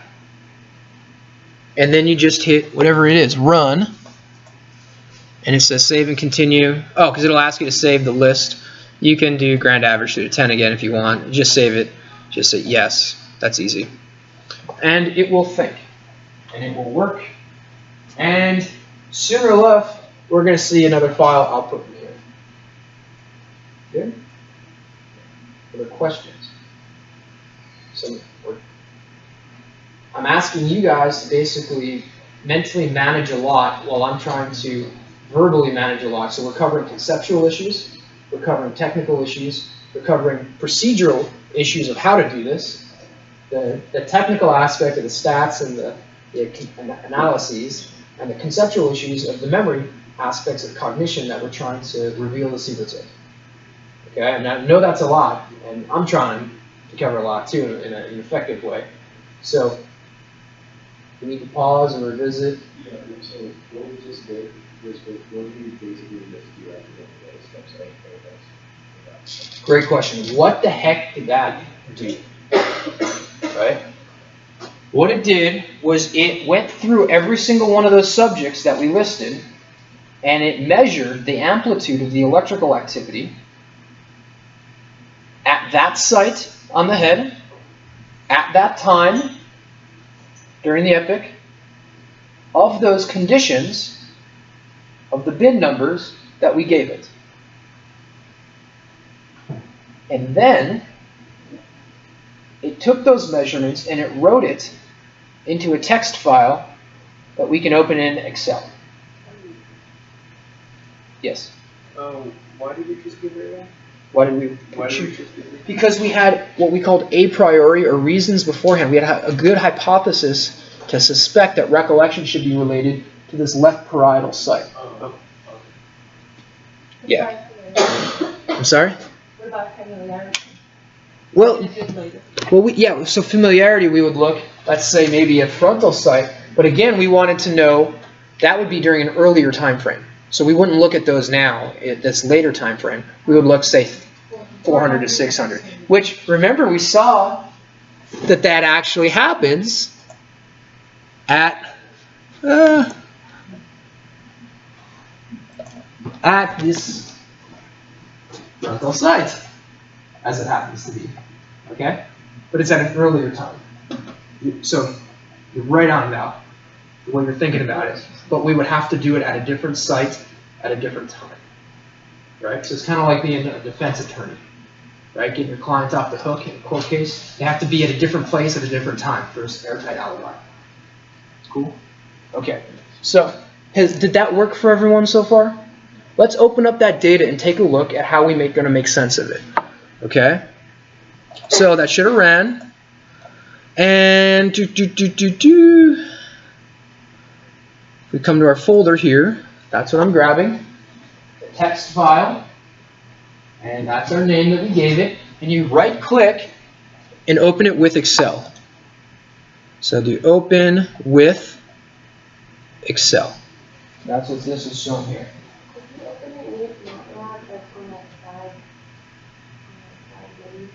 You could right click in that, I think, but this I just happen to do and I know it works. So right click, open with Excel. My MATLAB has like rows. Ah! Put that in.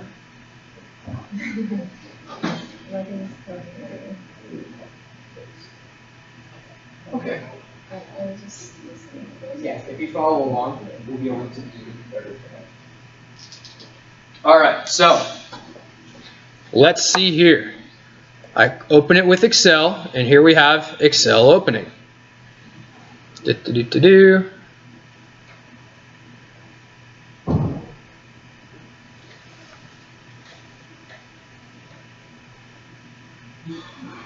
All right, so we've got some stuff here.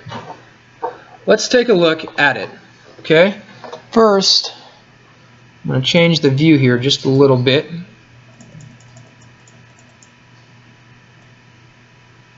Okay, so is this easier to see? Can even do a little bit more. Okay, let me show you what we have here. We have 3 columns. Column A, column B, column C. Column C tells us our subject numbers. 3, 4, 5, 6, 7, 8, 9, 10. They were artifact correct, or components were rejected artifact. These are just our file names. These are just our subject numbers. Remember we said that it gave us, you asked what did this actually freaking do? And I said it gives us our electrical measurement of the amplitude for every subject. Okay? These are every subjects, and these are our electrical amplitudes for both of our conditions, 87 and 88. Now remember bin 87 and bin 88 in our bin operations file we gave names. It was old 4 and old 5. So the first thing I like to do is retype that so I know what the heck it means. So I'll come into these little boxes here and I'll change the name and I'll say it's old 4 familiar there, and then I'll say we can open that up a little bit, and then for here instead of bin 88 I'll say old 5 recollection. Okay, just because it makes it easier to read and it makes it less likely for us to freak out about what the heck is going on. And you can open that up a little bit. Now the other thing I do right off the bat is I will center the data, just formatting wise, so it's like an easier read. Okay, and we should put a little label in here. We'll just say subject number. Okay, and we can delete herb set there. Okay, so now we have this basic information. Okay, and we have that average amplitude for the 4s compared to the 5s for every subject coming down. Okie doke. Now, you remember when we have a t-test, the idea with a t-test is we want to compare, is there a difference between the mean or the average of 2 different conditions? So we want to know, does this ERP differ from this ERP? Now remember, when we look at these ERPs, they represent the group average, which is actually the average down here of the whole group. So we can even look at that if we want, and you can type the Excel function, which is equals AVG parentheses, and then snag all those guys. There. Whoop. Yes. And then you can drag that across. And so this is our mean, and this is our mean recollect. Okay. And this is our mean familiar. See how we're starting to organize this and format it a little bit? Yeah? So now we're making the spreadsheet make sense. Is everybody on board? Okay. So we want to know, does this significantly differ from that? All right. Now you don't need to know how to calculate a t-test or anything for this class. I hope you do, but you don't need to know it in terms of the math. Here's what we need to know. We need to know the procedure on how to calculate it. I'm going to show you a really easy way to do that in Excel. Okay? So let me show you on the computer here, and we'll take a look. So there's a formula that Excel uses, and we're going to, you might want to follow along and type this in. I'm going to type the equal sign, and then I'm going to write the word t-test. T-test. And then I'm going to open a parenthesis. Now it tells us some stuff here. So t-test is the computational thing that we're telling it to do. And so Excel's like, sweet, I got it. I hear you loud and clear. You want a t-test? I'm going to give you a freaking t-test. Okay? But then it tells us stuff it needs to know. It's like Jerry Maguire saying, please now, help me help you. Okay? It's saying, I need to know which array is the first condition. By array, it means a group of numbers. And it wants to know then the second one. And then it's going to ask us to tell us what type of tails on the test. Maybe that kicks up some dust from stats class. I don't know. Okay. And it's what type of t-test. Also a little rusty on the stats. Might want to revisit that. Okay. So, first, let's just answer its first question. Array 1, you're going to grab the first one here, and then you put a comma. And now it is highlighted away from array 1. Now it's asking you in bold for array 2. You're going to highlight the other one. Just like that. Put comma again. Okay? Now we're going to do, all you have to do for the purposes of this class is type the numbers 2, 1. Okay? 2 tails, type 1. Close the parenthesis. Does everybody see this formula? Yeah? You don't have to know the whole stats class. You just need to know this. Press enter. Okay? Here is our p-value. P equals 0.03. That means that this is significant because it's less than 0.05, right?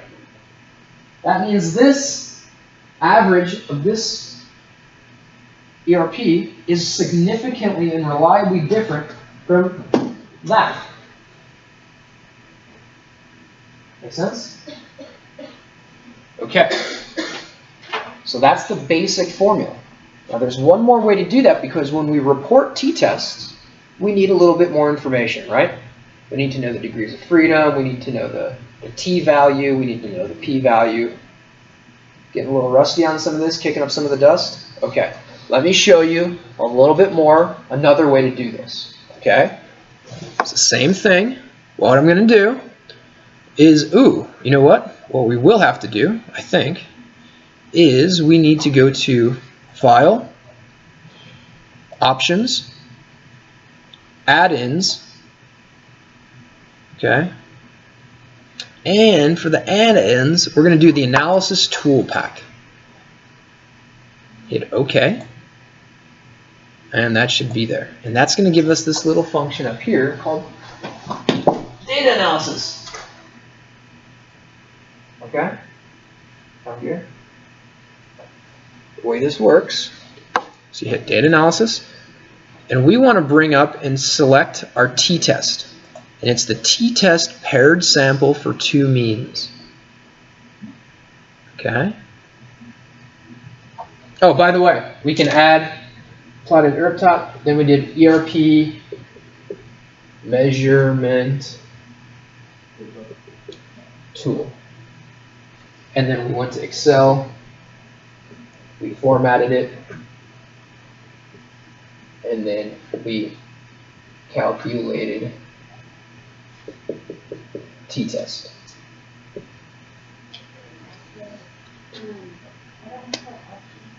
Yeah, because you probably didn't install that analysis pack yet. That's why I went to File, Options, Add-ins, Data, or whatever, Analysis Pack.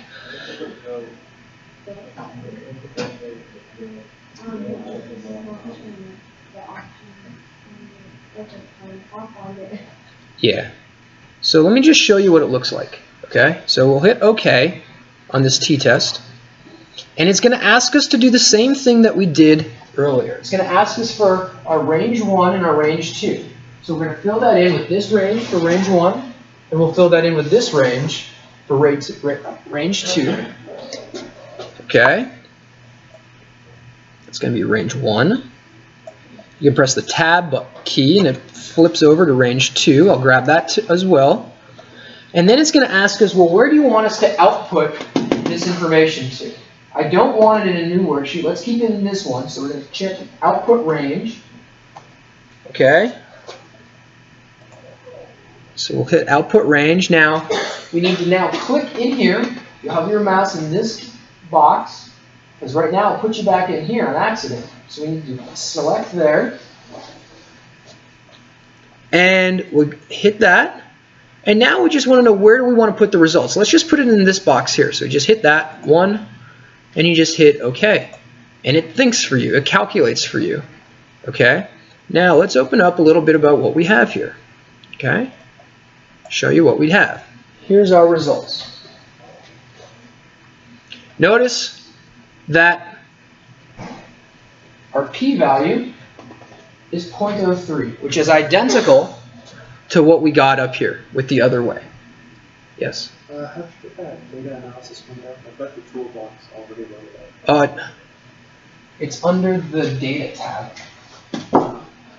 It's on the far right. And then it's there. Okay.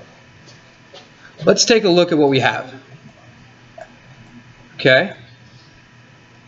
And here's the key pieces of information. Okay?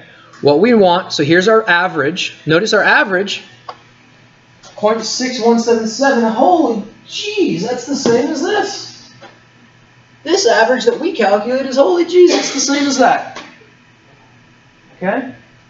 So we know it works. Validation. At this point, we don't care about the variance so much for our reporting functions. Now remember, this goes back to your APA manual, how to report results sections. It shows you exactly the information and how to write a sentence reporting statistical results. Okay? This is where you get the information to make the sentence. All right? Here's your degrees of freedom, 7, and our t-statistic, which is -2.7, and our t-tailed p-value, 0.03. So let me highlight that for you. Okay? We're going to have your degrees of 7, make that yellow. We'll have our t-statistic, we'll make that green, and our p-value of a two-tailed version, we'll make that orange. Okay? And we can report the means if you want to. We'll make that, I don't know, blue. Okay? Now, the way that we write that result, you might recall, I hope, perhaps from stats class, but also it is in the APA manual for how to report a results section. You're basically going to go T parentheses, our degrees of freedom is 7, equals our t value, which is -2.67 in green, -2.67 in green. Then we're going to put comma, space, p, or a probability that the results are due to chance, equals 0.032, because the 8 rounds up to 1 or 2. Okay? And that is that. This is our, we'll make that background here red. And that's basically the component of your results section. Okay? So that brings us pretty close to ending for today. Gives us some time to talk about things or answer questions. Okay? Maybe ERP measurement tool here, down here, calculated t-test. Maybe this could be a 5th screencast video. Yeah? Certainly a lot of material, so why not? And we can walk through each of these things that I just walked through here. And by we, I mean you. Yeah? Good practice? Okay? How do you guys feel about this? A little shaky, kind of clear, just need a little practice, a little bit of all that? Okay. Well, this whole week is a great time to practice. It's a great time if you're shaky to ask me for help, to ask Ariel for help. Email me, call me on your cell phone. Okay. So my fiance Erica lives in a tropical Caribbean island right now. She's in veterinary school in Grenada. You guys had me in class before, I've already told you that. But she says that like the running joke where they're at down there is because it's tropical and beach. They're all like, They change it so that they say you used to call me on your shell phone. Whatever. It's a long morning, come on. We've been here for a while. So here we have a lot of that information. It can very easily be packaged into some very nice screencasts. Okay? Work together, work on that stuff. And let's see here. Oh, a couple of final things. What we can do is remind you that when we come to MATLAB and you type ERPH again, it actually gives us, hold on here. I gotta close our thing. It gives us all these other output commands of what we did.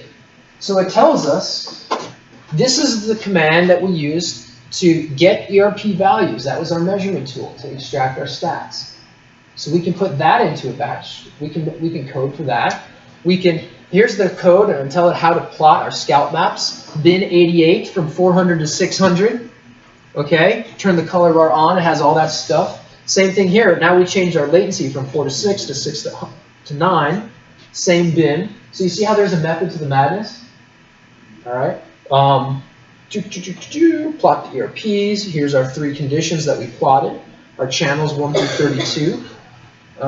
Here we save our grand average ERP set, so we have a command.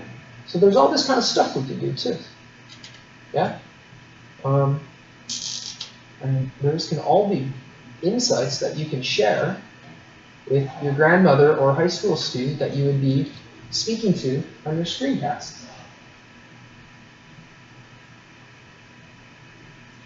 Score 3 points. Yeah? Other questions? Everybody's got it perfect, I'm sure. Yeah. If questions come up, please email. But please don't wait until Thursday to start sorting this stuff out.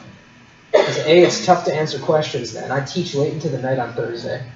And it's tough to implement the solutions so late in the week. So try to get this stuff done Sunday, Monday, Tuesday time. You know, to help to stay fresh a little bit. And we covered a lot of stuff today, didn't we? Yeah. If you have problems with memory on your computer, don't forget you can delete those PDF files.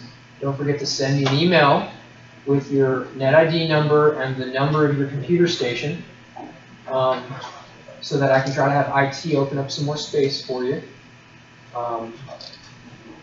Please send those drafts in. Now what you can do, and here's sort of the last sort of parting piece of advice, is doing your homeworks and practice through the week. You can download those larger folders of all those subjects that are artifact rejected, and instead of going 3 through 10 on our script, put it 3 through 52. And or you just literally type in every number of the subjects, because there's a couple of them that are missing, so you don't get those error messages. And so you can type in, say, 3 through 10, then 12 through 27, then 31 through 52. You can create all of these ERPs then, and you can make your screencast practice of all these results by working with a larger sample size in different subjects. Does that make sense? Okay? So you have that data. I've given you access to it. Most of you guys have downloaded it to your laptop, so you can when you go home. And you'll have this video that I'll post. You have your notes from today. You have the script that I wrote for you today. And you have all the tools at your fingertips now to practice doing the same things, but with a larger group of subjects, and see similar patterns of results. And so when that happens, you can add these results now of whatever conditions you want to compare into a sample draft results section that you can add in to your draft lab reports. Okay? Sound good? All right, and just a final note on the lab report stuff. If there's stuff that you can have fun with it too. You know, like I know the subjects came from UC Davis. I was there. Okay? If You can say that they came from UT Dallas. You can say they came from the University of Timbuktu. I don't care about that stuff, right? You can make up certain parts of it in that regard. Focus on the, obviously tell the steps that we did in our methods. You don't have to worry if it overlaps with a little bit of what I've written before. That's fine. There's a lot of overlap. But just try to, put it in your own frame of reference of how you would explain it to somebody new to this material, whereas the way I wrote it earlier was for like a technical report for other scientists. Okay, so you can kind of use that to vary in your own things. Yes, sir. So would you like us to have a hypothesis that we're actually testing for? Yeah, come up with something. Okay. And you can email me with ideas or whatever. But I mean, you've got hundreds of bins to compare. Think of some of them that might be interesting to compare, and try to have a couple reasons why they're interesting and why they would reveal some aspect of memory or cognition by comparing the two. I remember you mentioning about looking at pre-stimulus data. Is that what you want us to focus on? If you want to, you can look at these same conditions, but walk the time periods back. Absolutely. Yeah. Although, make sure that, that works. All right, you guys did awesome today. We covered a ton of stuff. Really happy we made some good progress. All right, digested a little bit. If you wait until Wednesday or Thursday to revisit this stuff, you're going to be screwed. We covered a lot of stuff. 2 days worth of material in 1 day every time we meet. You're going to have to revisit this Sunday, Monday, if not Saturday. Get to it early, revisit it, repackage these notes, start typing these up in your own capacity. Write the script for what you want to say in the screencast. You guys follow what I'm saying? These are all helpful tips. Sound good? Awesome. Thank you guys for keeping up and your attention. And I will catch you guys on the flip side. Yes, ma'am? So next week, according to your syllabus, we have the lab report and Yep. chapters 7 and 8. You can read those chapters if you're so inclined. They should sort of correspond to what we're talking about. I would focus on the lab report, though. As you might notice from class, the class itself is focused on what we do. The book, as we talked about in the first days and stuff, it's helpful to keep up with. It will give you a broader context of understanding what we're doing.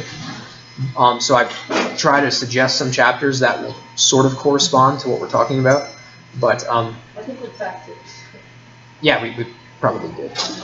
But again, it's a very course-based class, and focus on that lab report. Yeah. Yes. For the draft, you want introduction methods results? You can put some results in there. Yeah. We've talked about how to do that here. And you can follow the instructions on how to do that in the APA book. We talked about how to report that in a basic way, and we'll build upon that as the semester gets more complex towards that end. Okay. Yes. And do you also want like a concrete hypothesis or? Sure. Come up with something. Remember, this is a class too, so it's like feel free to experiment. You can come up with some sort of crazy ideas if you need to. These are sample opportunities, so don't feel too much pressure in that regard. I was wondering if it would help me jump through the t-test, the second option that you showed us for options. It's not coming up. So I'm horrible for that. Let's see if we can sort it out.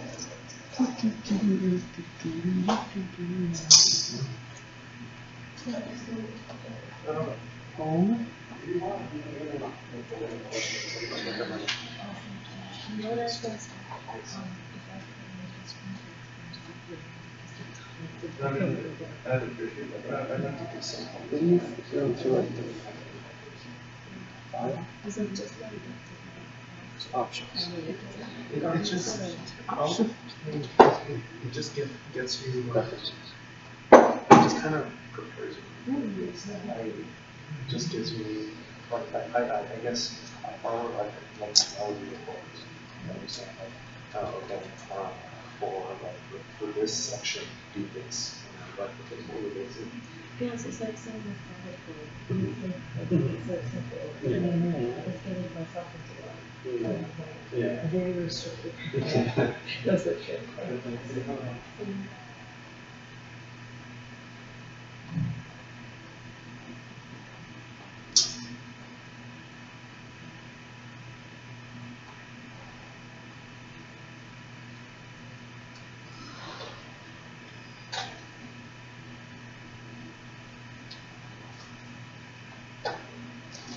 Research scientific. So, What am I supposed to be looking for? Well, we just 'Cause I'm need- trying to record it right now so I can figure it out. were you recording? Yeah, I was recording it, but I couldn't find it, so I stopped recording. I'm recording right now. Oh, on the screencast thing? Cool. I don't know, I mean, what we would probably just do is Google add-ins, or maybe I'll just add help.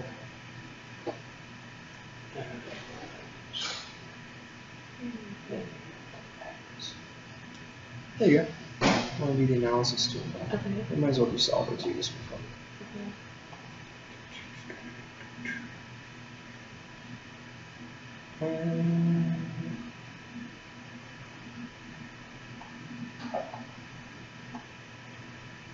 Analysis. Okay.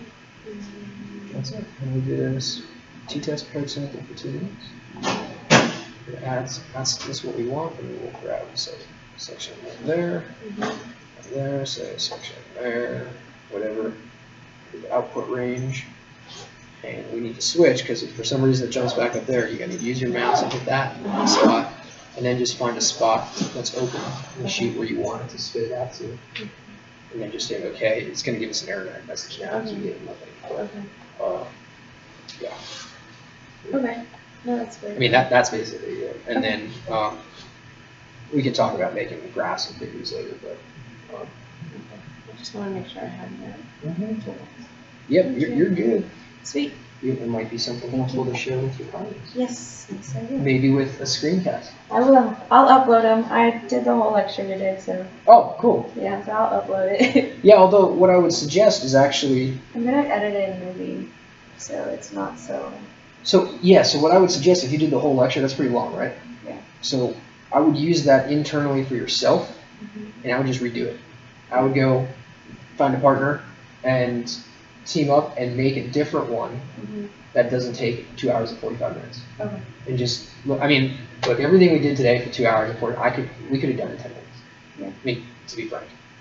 And it's just because it's just follow this, do this, done. Just practicing. Yeah. I took a lot of time explaining the what and why and all that, but I would recommend not using what you took today, because you're going to have errors in it, you're going to have goofy stuff, it's going to be weird. You want it to be like a professional, educational training video, which means you are a baller and you know exactly what to do, where to go, and how to do it, and why to do it, and do it within a 5-minute way. And just show people this is what you want to do, because they can pause it and take as much time as they want when they need. You know what I mean? Yeah. And today Those are long video. is not going to satisfy that need Yeah. with the video. No, I agree. So I wouldn't even bother slicing that up in video editing Just yet. do it all over again. Just do it all over again. Okay. I mean, that might. No, I mean, it's probably better in the long It's- run to do that. Dude, you don't want to listen to this for 2 hours Yeah. and 45 minutes again. You really don't. And it will go much faster. Okay. And I know it sucks to hear sometimes, like, oh, do it over again. No, it's fine. But, it really will. Yeah, it'll probably look a lot better too. It won't have so many things in the background. So. It'll look much, much better. Alright, thank you. Thank you. Later. everybody. I was just curious if you had any suggestions for like papers to read to get ideas about things to test or anything, or what Well, things to look at. Or... I mean, the source papers on this data are the ones that I wrote in 2012. You could look in those 2 papers from 2012. The conditions that you could also look for, you could look in my paper from 2011 that looks at source memory that the other papers didn't look at. Okay. Other ways, others. Are there any papers like in a similar aspect of research that I could read? Yeah. Trying to think of the best to send you to. So you could look for. We haven't really talked about non-conscious memory aspects, but you could look at that by comparing like misses and correct rejections. So there's a paper by Rugg in 1998. That's cited in some of those references. there's a lot of that stuff actually. Really, I mean, yeah, I would just look in the reference, the bibliography for some of those papers. They're going to send you to a lot of the related papers. Okay. Actually, I guess. We'll get out of your way here in a second. Oh, that's fine. You guys have a class or something? We're doing something for the lab, learning protocol. Cool. Well, let me wrap this up then. So what, let's see.